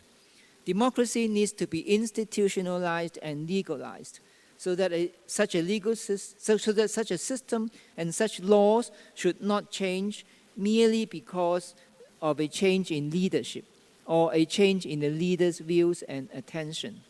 Unquote. The communique of the third plenum declared as follows: "There must be laws for people to follow. These laws must be observed. The enforcement must be strict, and lawbreakers must be dealt with. From now on, legislative work should have an important place on the agenda of the National People's Congress and its Standing Committee. Procuratorial and judicial organs must maintain their independence as appropriate. They must faithfully abide by the laws, serve the people's interests, keep to the facts, guarantee the equality of all people before the people's laws, and permit no one to have the privilege of being above the law." Unquote. The plan for the development of the Chinese legal system was immediately put into action in 1979 when the NPC enacted a series of basic laws. Peng Zheng, a senior official in charge of lawmaking, said to the NPC, "People are craving for law. The people of the whole country are eagerly demanding a sound legal system." Unquote. Since 1979, the project of building a modern socialist legal system suitable for China's circumstances has continued to be carried out actively, consistently, and speedily. Legal reform has broadened in scope to cover all major areas of modern law. It has also deepened with the development of legal scholarship and education, and increasing understanding of the importance of the legal system for the purposes of economic development, better governance of society, and better protection of citizens' rights and interests. The achievements in building China's legal system has received international recognition. For example, Professor William Alford of Harvard University has described China's legal development since 1979 as an event of epic historic proportions, and has pointed out that no other major modern society has endeavored in so short a time to reconstruct its legal system in so extensive and novel a fashion. Professor Stanley Lopman of Stanford University commented that since 1979, law has gained more importance than it has ever possessed in Chinese history, and new conceptions of legal rights have been developed. The foundation for all major legal developments in the area of reform and opening is the 1982 Constitution, which is the fourth constitution in the history of the PRC. This constitution, subject to some amendments, is still in force today. From the perspective of the rule of law, Article 5 of the Constitution is highly significant. It provides for the supremacy and authority of the Constitution and the law, and requires all state organs and political parties to abide by the Constitution and the laws. The Constitutional Amendment of 1999 introduced a new provision into Article 5, which states the principle of ruling the country according to law and building a socialist state based on the rule of law. The 1999 amendment is one of 5 sets of amendments to the 1982 Constitution. The amendments reflect the deepening and strengthening of the policy of reform and opening, including economic reform as well as legal reform.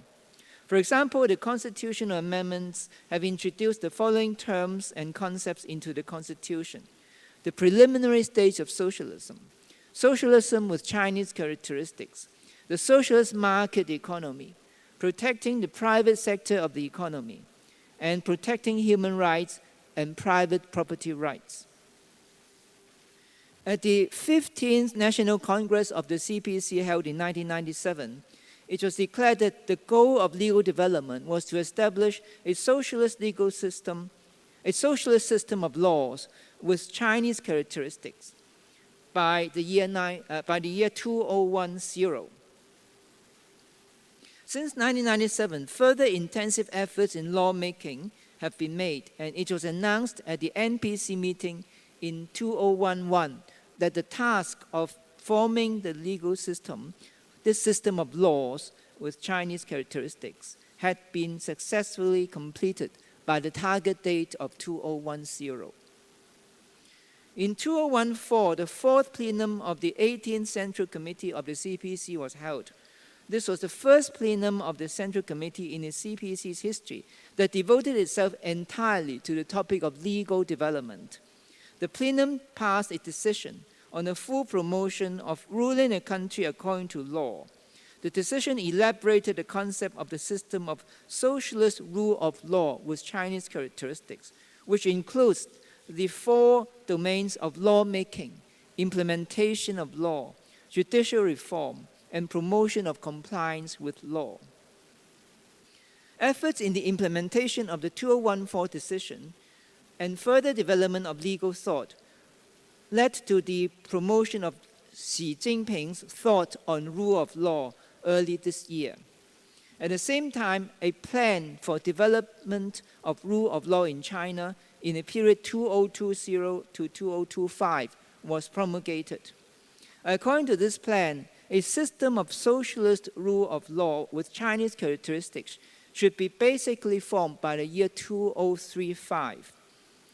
By this date, the project of the modernization of China's system of governance and its governance capacity, as enunciated at the 4th plenum of the 19th Central Committee of the CPC in 2019, is also expected to be completed. We can therefore observe that the project of legal development initiated by Deng Xiaoping in 1978 is a long-term project that is still very much a work in progress today. So is the project of One Country, Two Systems initiated by Deng, also in the late 1970s, to which I will now turn. The idea of One Country, Two Systems was originally conceived for the purpose of the peaceful unification of mainland with Taiwan. This was first publicized in the 9-point proposal of Chairman Ye Jianying of the National People's Congress Standing Committee in September 1981. In January 1982, Deng Xiaoping used the term One Country, Two Systems for the first time, and he said that this was the essence of Ye Jianying's proposal. There was to be one China, but two systems, the socialist system on the mainland and the capitalist system in Taiwan. The new constitution enacted in December 1982 contains Article 31, which provides for the possible establishment of special administrative regions in China. The concepts of one country, two systems and special administrative regions were soon applied to resolve the question of Hong Kong's future, leading to the conclusion of the Sino-British Joint Declaration in September 1984. In a speech on the 31st of July 1984, Deng has expressed full confidence in one country, two systems. He also said that it can become a model for the international community in resolving problems left over by history. That is, a model for the peaceful settlement of international disputes. When Deng met with Mrs. Margaret Thatcher in Beijing on the 19th of December 1984, he pointed out that the 50-year guarantee for the Hong Kong Special Administrative Region was based on careful consideration of China's realities and developmental needs.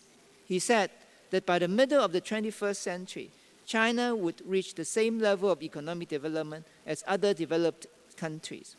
In the meantime, he believed that allowing capitalism to exist in a relatively small area of China, while the main body of China would continue to practice socialism, is an arrangement which is not only conducive to the maintenance of stability and prosperity in Hong Kong, but can also contribute to economic development and modernization in the mainland. As in the case of China's legal development, the project of One Country, Two Systems is still a work in progress today. It is noteworthy that One Country, Two Systems has been emphasized as one of the 14 national policies to be insisted upon, according to Xi Jinping's thought on socialism with Chinese characteristics in the new age that was endorsed by the 19th National Congress of the CPC in 2017. Xi's vision is that socialist modernization would be realized by the year 2035. And by the year 2050, China would become, and I quote, a modernized and strong socialist state that is wealthy, democratic, highly civilized, harmonious, and beautiful, unquote. I'm sure we in the Hong Kong Special Administrative Region, under One Country, Two Systems, can make an important contribution to this project of socialist modernization and the renaissance of the Chinese nation. Thank you.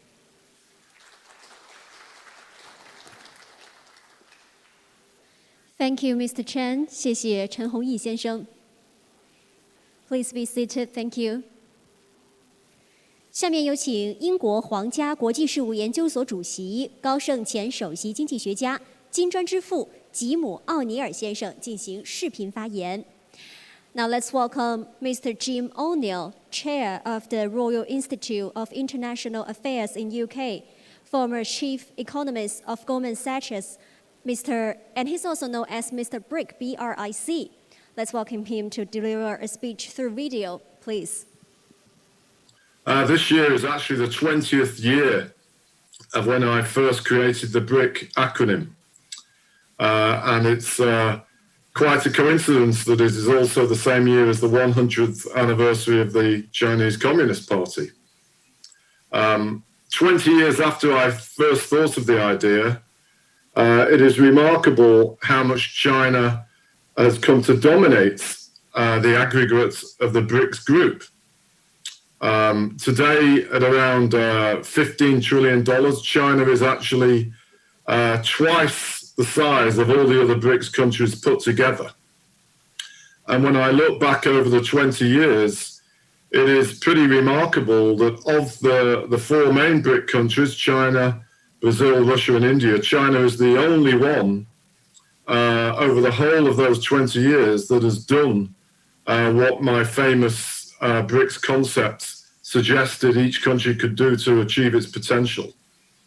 And if China, even with slower growth as outlined in the latest long-term planning of the governments, even if China slows to growth around 5% over the coming decade, which I emphasize is consistent with government plans, it will still be, by the end of this decade or early the next one, at least at the same size as the United States. And it is truly a remarkable achievement and has many, many lessons for all sorts of economies and societies all over the rest of the world. And of course, in particular, talking about it as we come out of this troubling pandemic, at least in many Western countries we come out of it, many others, including India and Brazil, are still immersed in the worst of their pandemic.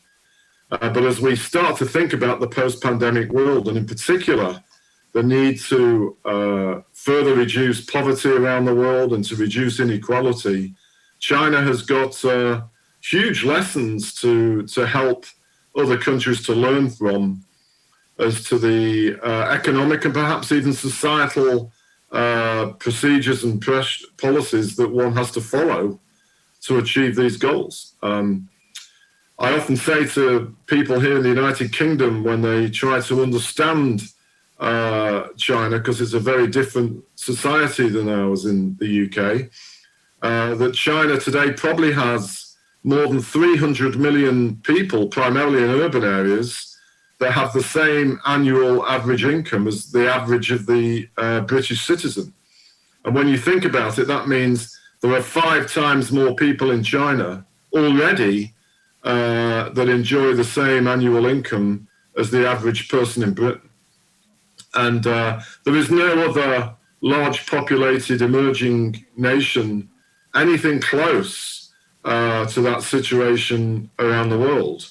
And there are very, very important lessons for India, very important lessons for large parts of Africa, and for countries along the One Belt, One Road, as to how they can try to successfully develop themselves.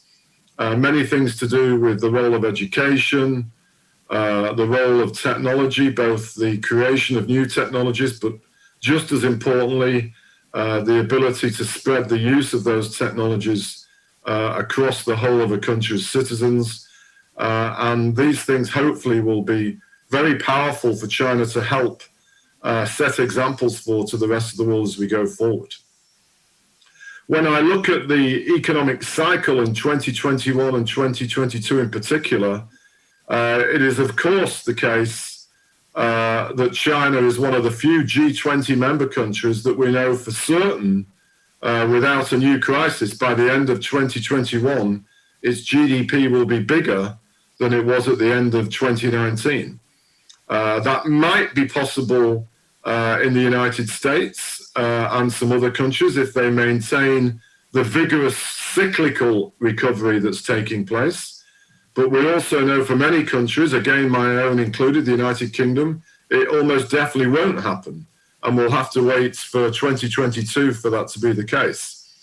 And the way that China has managed to deal with this, and in particular, the fact it's done so without having to undertake a massive fiscal policy stimulus, as it did in 2008, itself is quite a remarkable achievement. And then when one thinks about the longer term consequences about the costs of bringing our societies away from the pandemic, China is probably in a much better position in terms of its government fiscal accounts than many, many other Western economies. And it's going to be really important to see how all of that plays out. as was pointed out to me ahead of doing this interview, I had the pleasure of being a participant in the hugely important BOA Economic Forum in 2015 in Hainan. The first time I ever had the pleasure of going to that beautiful island, and it was a great experience. And it also happened to be the first time where President Xi unveiled his bold, exciting plans for One Belt, One Road. And I hope as we turn away from the pandemic and we try to move to a more unified world of coordinated thinking and policy making, there will be better ways of China trying to share with other countries about how to progress One Belt, One Road, or OBR as it's become known, for the benefit of China and many, many other countries, whether they are directly geographically located on that road or those more distant. Because if we all get this right, the win-win benefits in terms of global trade for everybody will be spectacular. So congratulations to everybody for organizing this event. One of these days I look forward post-pandemic of being able to travel to Hong Kong and to mainland China again. But in the meantime, let me wish you all the best for a very good event, and thank you. 谢谢阿尼尔先生 ，Thank you very much, Mr. O'Neill. And 下面有请新加坡国立大学东亚研究所前所长、香港中文大学深圳人文社科学院代行院长郑永年先生视频发言。Next, may I invite Mr. Zheng Yongnian, former chairman, East Asian Institute, National University of Singapore, acting dean, the School of Humanities and Social Science, the Chinese University of Hong Kong, Shenzhen, to deliver a speech via video. Thank you. First of all, I would like to thank the organizer for inviting me to join this very important, very meaningful conference. Simply because it's a 100th anniversary of the Chinese Communist Party. I think it's a very important event, not only for China, but also for the whole world. And but today I would like to look into this issue, talk about the Chinese Communist Party from a scholarly view, because I myself have been conducting research on the Chinese Communist Party for the years. So I would like to make, because of a time constraint, I would like to make a few points. I would say, the Chinese Communist Party has the following very important, I believe, very important characteristics. First of all, the Chinese Communist Party is a missionary party. The party has its mission. Of course, the party adjusts its mission according to time, according to the needs, right? During Mao Zedong's time, the party's mission was revolution, to engage in revolution, to build a new China. In Deng Xiaoping's time, the party's mission was to develop Chinese economy. As I mentioned, Deng Xiaoping mentioned, poverty is not socialism. So the party focuses very much on economic development. Right? The missions. Now, since the 18th Party Congress, well, Xi Jinping had a new mission for the Chinese Communist Party. Right? Not just the economic development. We need to let the majority of people to get rich. Right? So the party also has a tool to carry out its mission. So compared to other political party, I don't see other political party, have a kind of 5-year plan, 10-year plan, but the Chinese Communist Party has.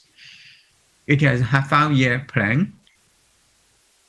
Even the last party congress, the 19th party congress a few years ago, the party has a plan, toward the 2050s. So the party divided the next stages of China development into 3, to 2020, to 2035, to 2050. Of course, those are about China's modernization. Well, if you are interested, you can look into detail, very interesting, right? But why is the party is missionary? Because it's about, the legitimacy of a Chinese Communist Party. In the West, the legitimacy of a political party is a calculation of votes, right? Because of one-by-one vote system. But the Chinese Communist Party functions in a different way. The party rules the country, gain its legitimacy by deliver its mission. What's the mission? The mission is the Chinese Communist Party's promise to its people, right? The party promises to people, then it delivers its a promise. So that's why the party has consistently addressed its development goal. When a new stage comes, the party has a new goal, but those goals are not an abstract philosophy, abstract idea about the party. No, those mission was formed according to people's needs, according to society's needs. So that's a mission. You actually, put it simply, is a people's need, right? And Xi Jinping has repeatedly emphasized that the party has to work for the people, right? Secondly, the party is an open organization. It's an open party. Well, the West always say, well, you have one party dictatorship, right? But one party, you cannot equate one party to dictatorship. Dictatorship is a dictatorship and don't share power with others. Actually, the Chinese party, yes, it's one party, but the party is open. First of all, at least in two senses, in two levels. First of all, the party recruits elites from all social walks. Well, it's a party of China's meritocracy. China has a meritocracy tradition for more than 2,000 years. I think the party has inherited this tradition. So you look into the party members, even party cadres, even political bureau members, even standing committee of political bureau members. No, those members are from different corners of society. China doesn't have political families like those in the United States, those in Europe, those in Japan. Well, the Chinese Communist Party is a mass party. It's a people's party. So if you have a wonderful, performance in different professions, different corners of society, then the party will recruit you. So like what Chairman Mao Zedong once said, our cadres are from Wuhu Sihai, right? From different seas, different mountains, then from different social groups. The party is open for the whole society. At the second level, the party is accommodative to all social interests, economic interests. With the rapid development of Chinese development, Chinese society, just like all society, United States or European society, is become very, very pluralistic, right? The Chinese society today is categorized with pluralism. No big difference from that of the United States, from this of European countries, right? So in the West, what you do? You have a different political interest or economic interest. You organize different political parties. If you don't like conservatives, you can join Democrat. If you don't like Democrats, you can choose conservative.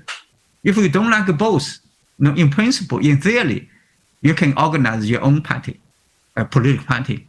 But in reality, of course, it's not. There's no space for a third party to exist in the United States. But in China, not. China, of course, in China, you're not to allow to establish your own party. But you have freedom to join the party. All the kind of social economic interests can join the party. The party is accommodative. So China have this so-called what we call 政治协商 political consultancy system. You join the party, they join the party. You found a way to express your interest, to articulate your interest, to let party's policy to reflect your interest, your view, right? So I call the West system as an external pluralism, right? You can do whatever you want. While Chinese system is internal pluralism.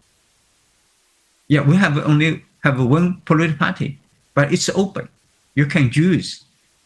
You can solve the problem within the party, not outside the party, right? So the party is very open. Otherwise, you are not going to explain, what's happening in China. Like according to China institution, we have a mixed economy, mixed ownership, right? So you have to ask yourself, why is this mixed ownership system can exist in China without the party's accommodative approach, right, to different kind of social economic interests. Thirdly, the Chinese Communist Party is a party which emphasizes greatly on political participation. Political participation is important. Political participation, I believe, is the most important part of democracy, right? Well, in the West, the people understand democracy only in the sense, you can vote. But I think political participation can have different forms. In China, the most important political participation is policy participation. Well, our Western friends always say China is a dictatorship. But if China was a dictatorship, then China, everything was decided by Xi Jinping. But you look into facts, Chinese policy, important policies, all important policies are subject to debate. Not only political debate among party members, but also among the social groups, among scholars, right? Now, last year, China passed the civil code, very important law. Well, this is civil code, this law, how many years? I remember like 7 or 8 years discussion, debate, right? A lot of revisions. No, most important, very important policies in China, they have to go through, many rounds of debate, discussion, The party has to take a different kind of consideration, different kind of interest, Well, that's very important. If you compare China policy decision process and that of the United States, you will find the United States system is more centralized. For example, the US just passed the 2021 competition law, right? Aiming at China. And it only took a few months for such an important law. So congressman said yes. I don't think the US people has a lot to say in this law. US commercial group have a lot to say in that law. So we have to look into China reality. I don't think, policy, if we look into details of decision-making policy, it's really the US system is much more centralized than China's system, right? And I think, fourthly, the Chinese Communist Party is a party which has a strong willing to reform itself, to engage self-revolution, what China calls 自我革命. That's important. if the party in the West, a party can hardly reform itself, right? The party's purpose is to reform as a party, but not itself. In China, it has been a slogan, also has been a common practice to reform yourself. If you are not able to reform yourself, then you will be reformed. No? If you are to be reformed, then there will be revolution, right? So the party, for example,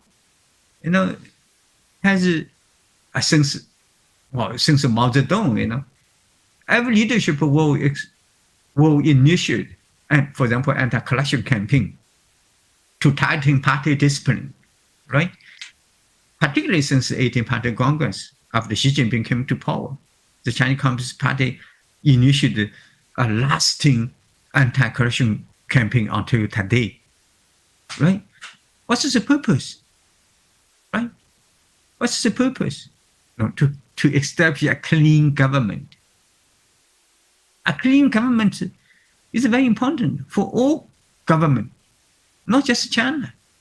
Even many countries with democracy, or many democracies, corruption, even until today, is very serious, right? So I think that's the party is to engage a self-revolution is not so easy, not easy. I have been observed so many political parties. Most parties are very selfish. They only want to reform others, not themselves. But the Chinese Communist Party is opposite. It's only ruling party, so it has to reform itself. So in a way, I think the party has been successful, but we don't have enough study on the Chinese Communist Party. So I hope our scholarly committee can really spend more time, to look into Chinese Communist Party. The 19th Communist Party Congress mentioned a one notion, a new concept. I mean, China's alternative, 中国方案. China is trying to provide the alternative. Well, China is not anti-West, but China can provide an alternative to the West model, right? Of course, like President Xi Jinping mentioned, China will not export its own model to the world, but other countries can learn from China's experience to achieve both development and independence. Because that's, I think this notion, 中国方案 notion, is very serious. China has the Chinese Communist Party has a rich experience in that regard. I think that experience is relevant not only to China's future, but also to many developing countries, right? So I would say, the party really matters not only from China, but for the whole world. Thank you. 谢谢郑永年先生。下面有请香港资深大律师、香港大学名誉法律教授、香港特区政府前刑事检控专员江乐士先生发言。Now may we please invite Mr. Ian Granville Cross, Senior Counsel, Honorary Professor of Law at University of Hong Kong and former Director of Public Prosecutions of Hong Kong. Mr. Cross, please.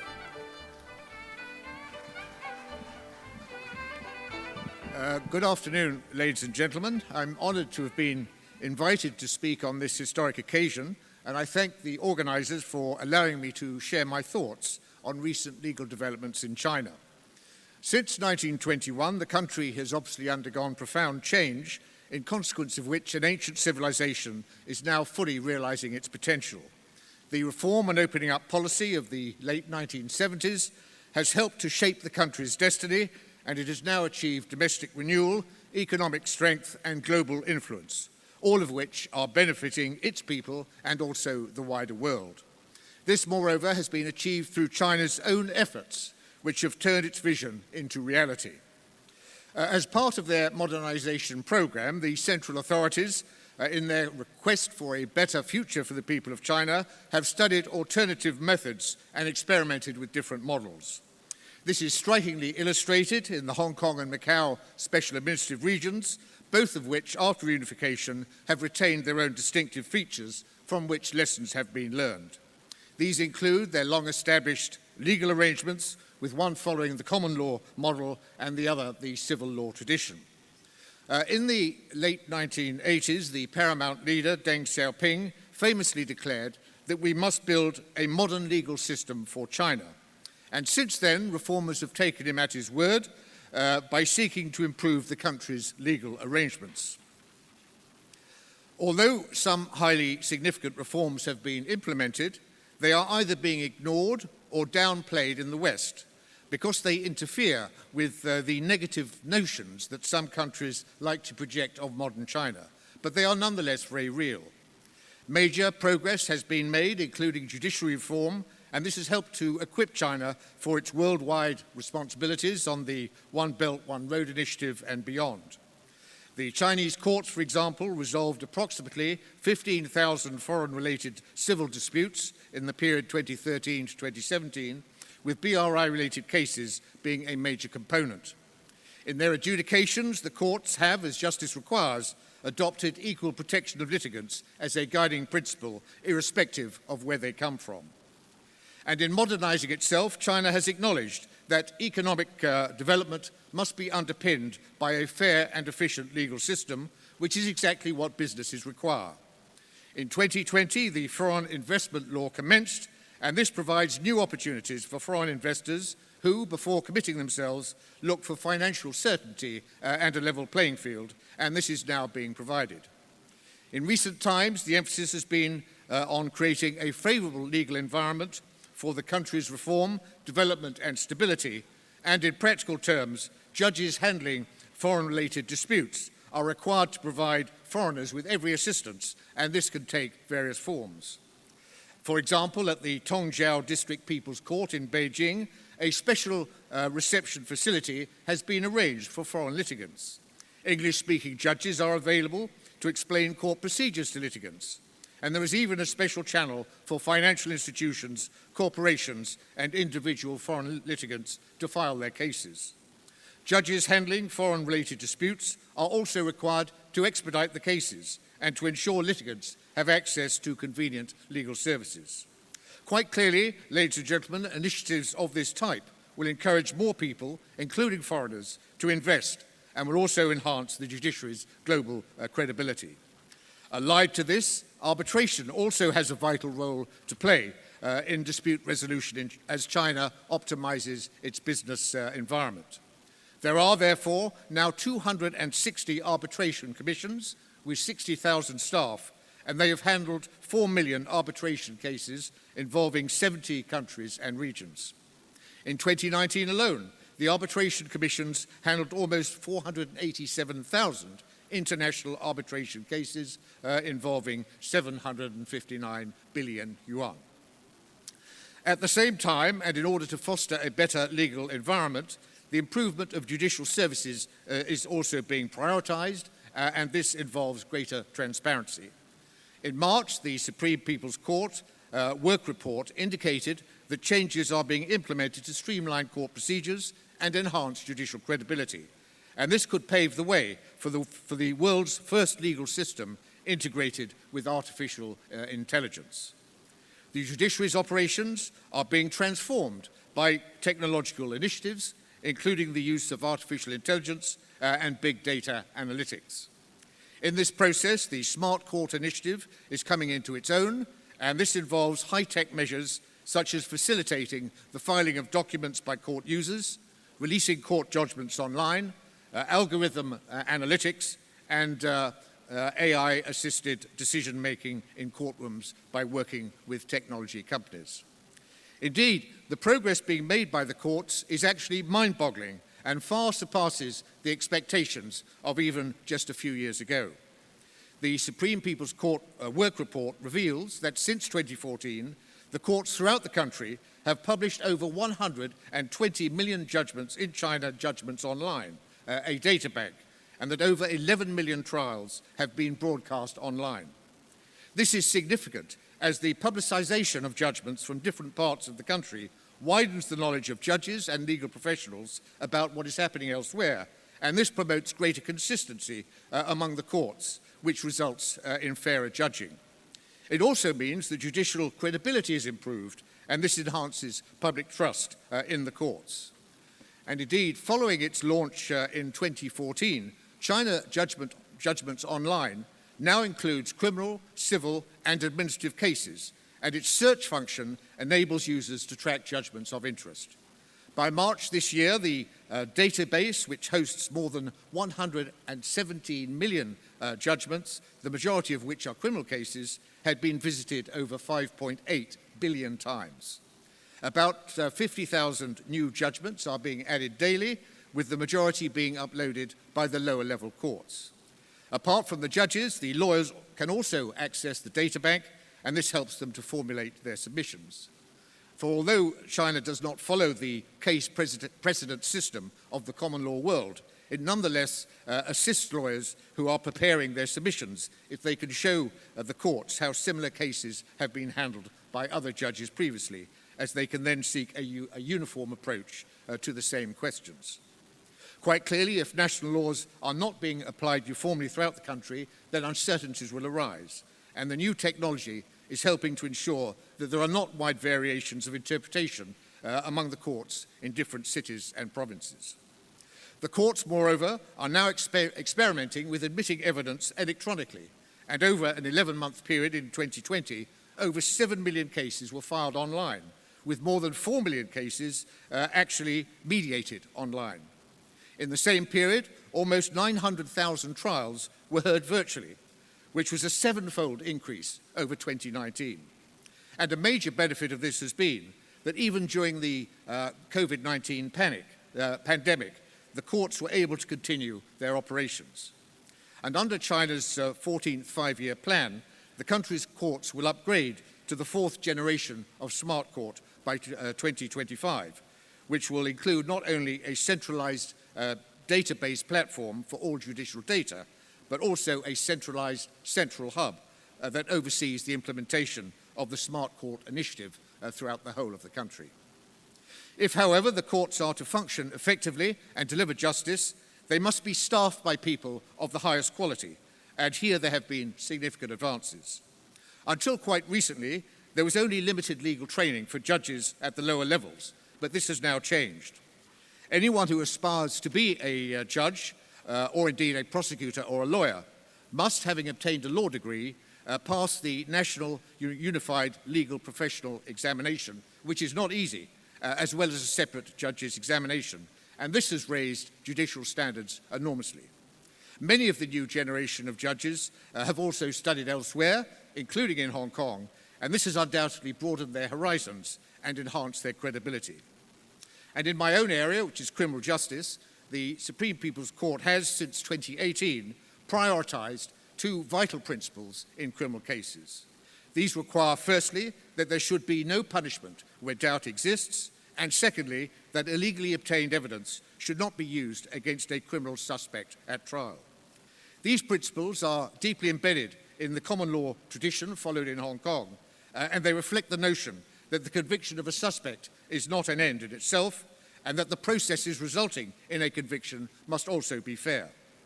Whereas previously the emphasis in criminal trials was upon ascertaining if a confession was true, the emphasis is now upon whether it was voluntary. After the revised criminal procedure law was enacted in 2013, coerced confessions are no longer admissible in evidence against a suspect, even if true. In other words, illegally obtained evidence must be excluded, which reflects global fair trial guarantees. If, however, the judges are to exclude involuntary confessions, they need to know how they came into existence.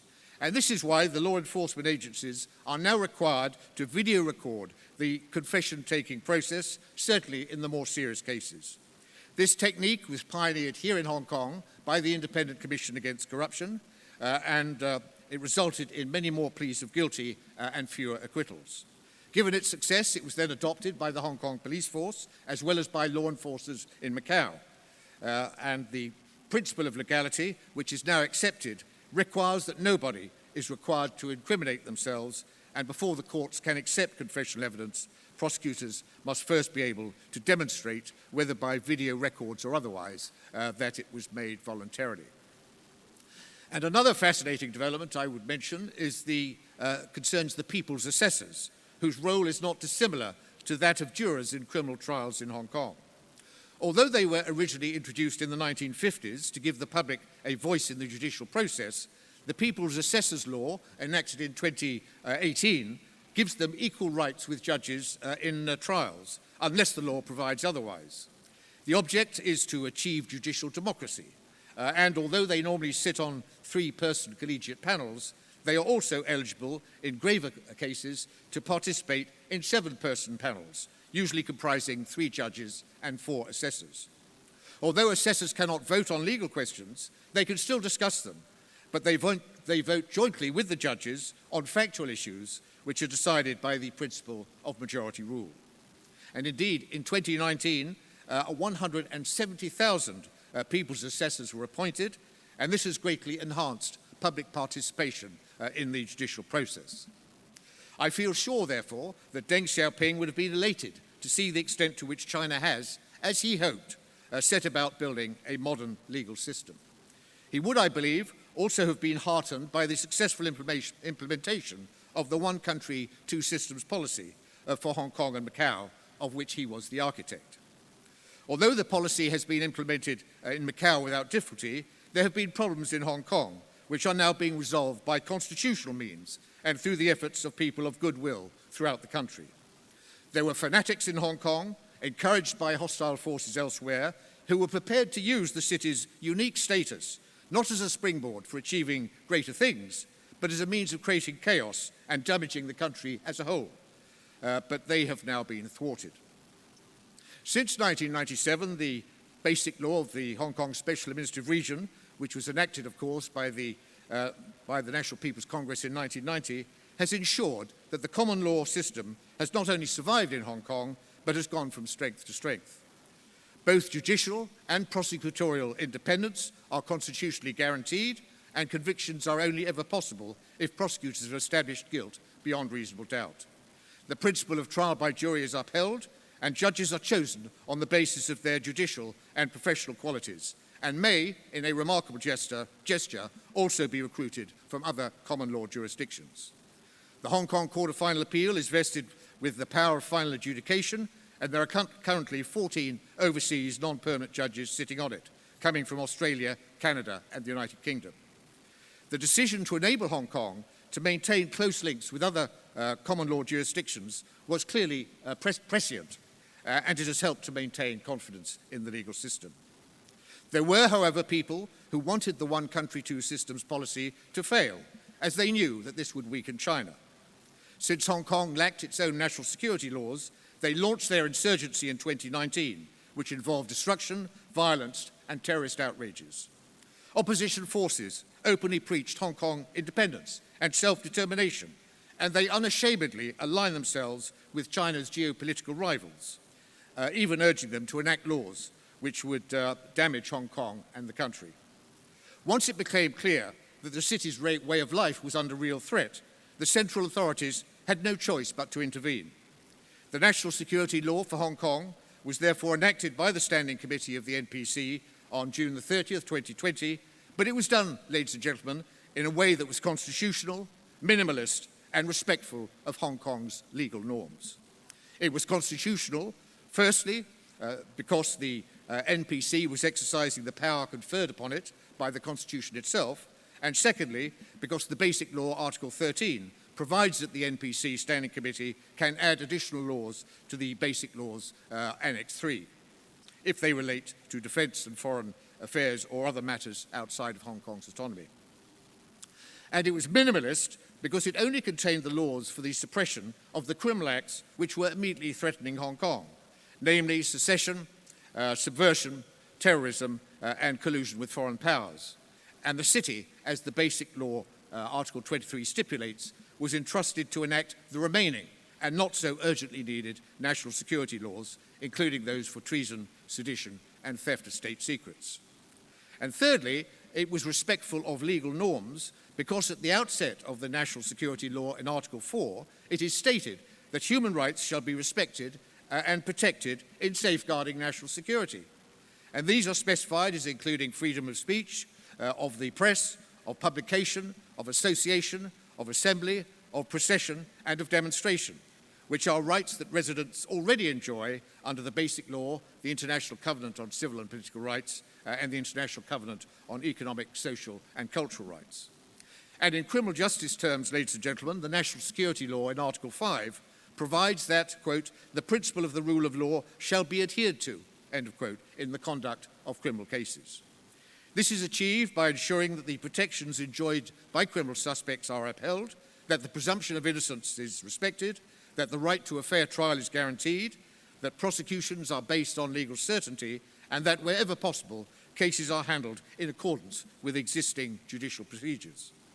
Although certain judges are designated by the Chief Executive on the advice of the Chief Justice as being suitable to handle cases involving national security, it is for the judiciary itself to decide which judge will handle which case, and the chosen judge enjoys the judicial independence guaranteed by the Basic Law's Article 85. There is, moreover, no restriction on foreign judges handling national security cases, which is remarkable, and it once again highlights China's high regard for Hong Kong's international character and its legal traditions.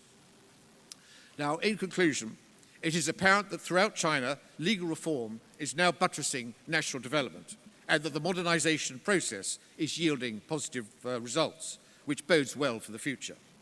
A successful country must be underpinned by an effective legal system, and law-based governance is now entrenched as a governing principle.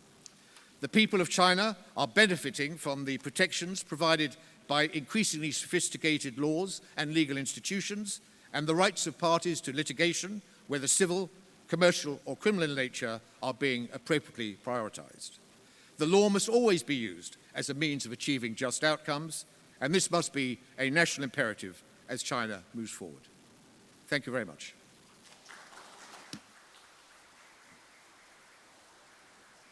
非常感谢江恩石先生发言。Thank you very much, Mr. Cross. 好的，最后呢，我们有请美国库恩基金会主席、中国改革友谊奖章获得者罗伯特·劳伦斯·库恩先生视频发言。And lastly, may we have Mr. Robert Lawrence Kuhn, Chairman, the Kuhn Foundation, U.S. He's also the recipient of China Reform Friendship Medal, who will deliver a speech through video. Please take a look. 各位来宾朋友们，你们好。因为我的中文不好，我必须说英文。下次也许我会能说中文。I am very pleased to participate in this international symposium on the CPC's 100-year history. I have been coming to China for more than 30 years, telling China's story to the world. And although China has many achievements, none is as powerful as China's eradication of all extreme poverty. I have traveled across China, visiting over 100 cities with my long-term partner, Adam Zhu, for research and interviews, books and essays, television and documentaries.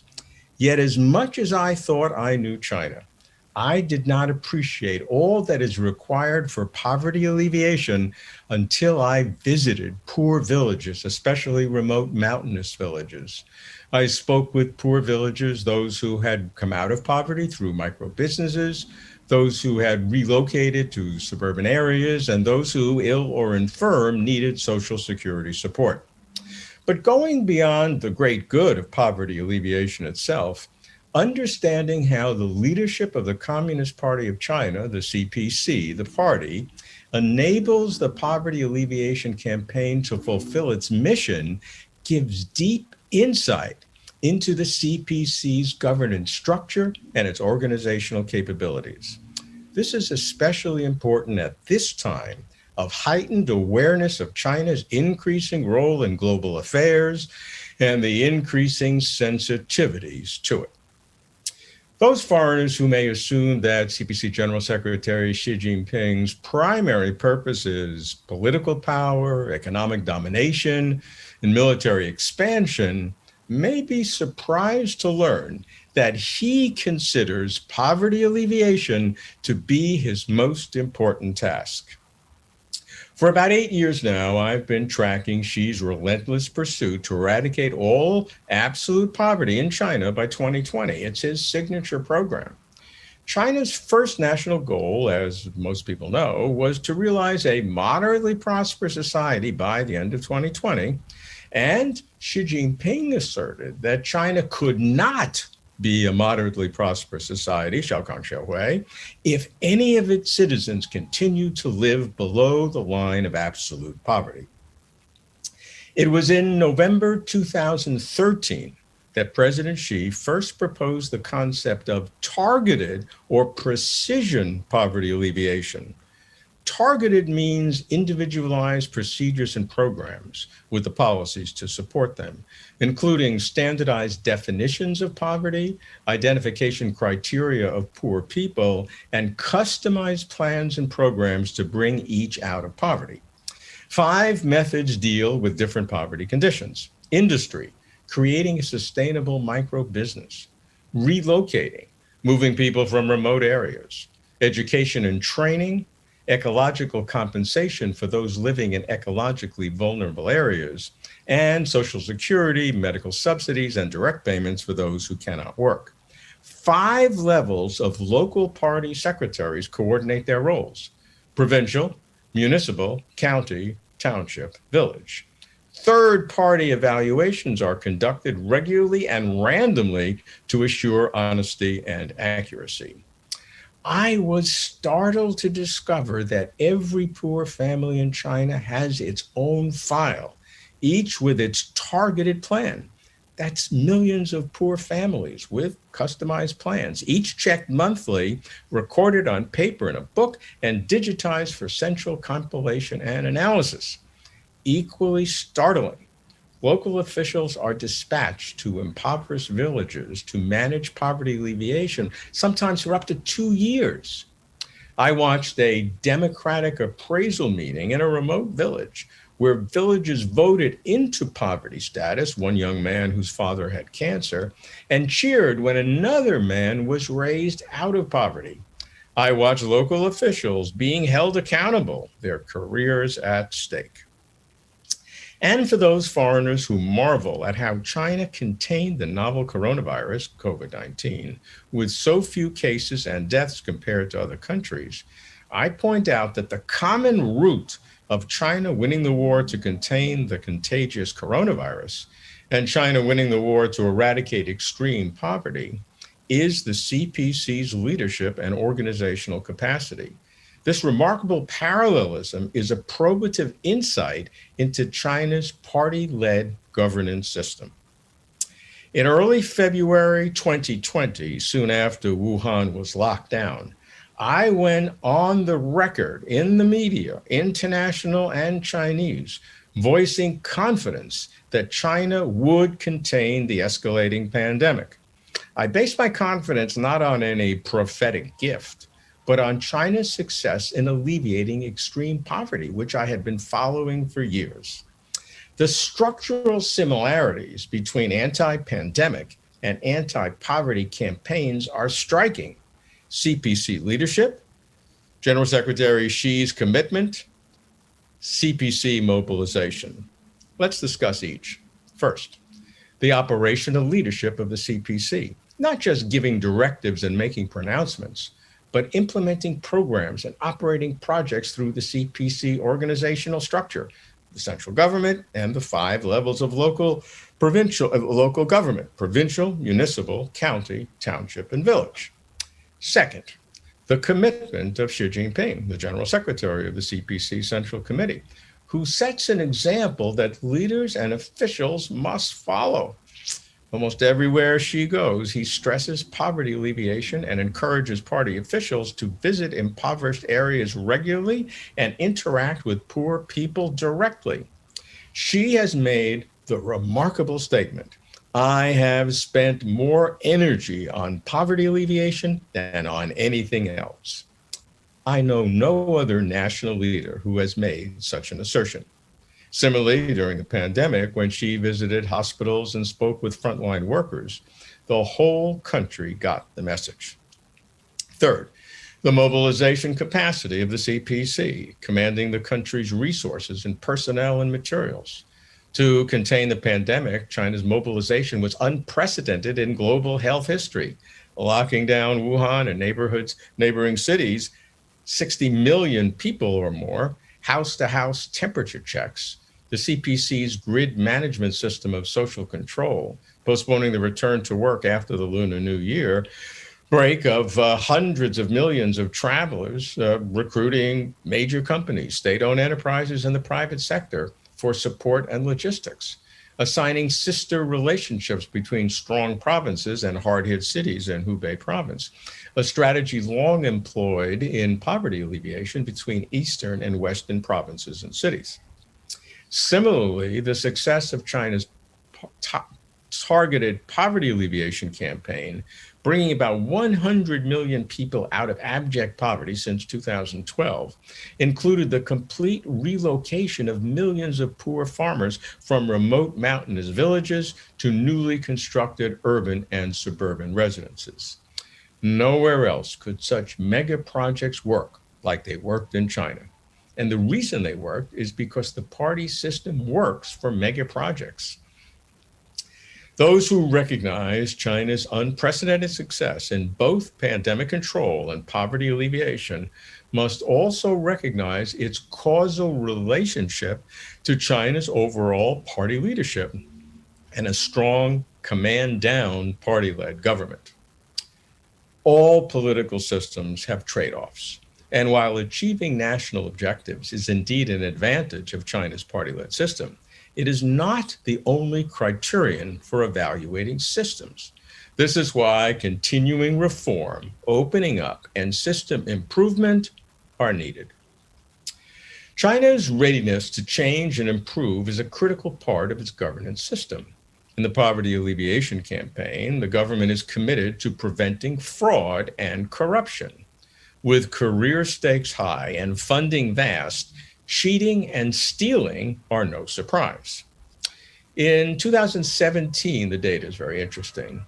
Of the 122,100 cases of corruption in China, 48,700, more than 1/3, related to poverty alleviation work. Good for the government in releasing these unflattering statistics. China will not allow falsifying data or misappropriating funds to undermine its poverty alleviation goals. President Xi rightly celebrates the success of China's poverty alleviation campaign, but he is also determined that China reduce relative poverty and close the wealth gap. This must be China's long-term commitment, and he allows no delay in making the transition. It is a historic transition from China's successful targeted poverty alleviation campaign to China's new rural vitalization strategy, which will enhance rural standards of living as part of China's long-range vision to the year 2035. Continuing to improve is the same guiding principle that then Zhejiang Party Secretary Xi Jinping told me personally in 2006. It is fair to say that we have achieved successes, Xi said then in 2006. Nevertheless, we should have a cautious appraisal of our accomplishments. We should never overestimate our accomplishments or indulge ourselves in our achievements, Xi stressed to me. He called for China to aspire to our next higher goal and to appreciate the gap between where we are and where we have to go. He described this again in 2006 as a persistent and unremitting process. No difference today. As it is for poverty alleviation, so it is for containing epidemics. China says it will improve its system of information collection and feedback, error correction, and decision-making. The government states it will learn lessons from the outbreak, which will enhance its capacity for governance. Self-correction, the party says, is its hallmark. Over the years, I have given thought as to what brought about China's developmental miracle, and I'll ask you to consider 11 principles. There are others and different ways to phrase it, but these are the 11 that I have seen over the years. Number one, a people who work long and hard to improve the lives of their families and the destiny of their country. Two, the prioritization of economic and social development over ideological rigidity. Three, a one-party leadership system, what is called by China the multi-party cooperation and political consultation under the leadership of the CPC. So this one-party leadership system enforces political stability and media control and encourages economic development and social enhancement. Four, a one-party leadership system that is structured in hierarchical administrative levels, as we've seen, provincial, municipal, county, township, and village. Five, a one-party leadership system that prioritizes selection, training, monitoring, inspection of key personnel, inculcating a high degree of administrative and managerial professionalism. Six, a one-party leadership system that solicits and pays attention to expert opinion, whether in the party or not, as exemplified by the increasing social power of the Chinese People's Political Consultative Conference. Seven, a one-party leadership system that solicits and pays attention to public opinion, checking polls in a scientific manner to see what people really think. Eight, the setting of long and short-term policies that are monitored and modified continuously. Policies that need long-term commitment have long-term commitment. Number nine, a way of thinking that experiments and tests before implementing and rolling out, like the original special economic zones and the pilot free trade zones originally in Shanghai, now across the country, such as Hainan province. 10, a one-party leadership system that provides checks and balances via anti-corruption institutions. And finally, number 11, a one-party leadership system that is willing to admit and correct errors. Just as future historians may look upon China's fight against the coronavirus as a turning point in worldwide efforts to contain outbreaks of novel diseases, future historians may recognize China's fight against poverty as a turning point in worldwide efforts to eradicate all extreme poverty. History may well thank China for pioneering how to deal with virulent contagions in a globalized world, just as it may well thank China for showing the way how to bring so many people out of extreme poverty. I extend my best wishes for the success of this important conference on the CPC's 100-year history. 谢谢你们。谢谢，让我们再次以热烈掌声感谢以上的发言嘉宾，谢谢他们。Once again, ladies and gentlemen, please give a round of applause to all the excellent keynote speakers. 女士们、先生们，今天上午的会议到此结束，请各位移步到指定的餐厅用餐。下午的会议将从2点钟开始，谢谢大家。Ladies and gentlemen, our morning session has ended, and guests who will participate in our luncheon, please go to the banquet hall. The panel discussion will start at 2 p.m. Thank you. Thank you.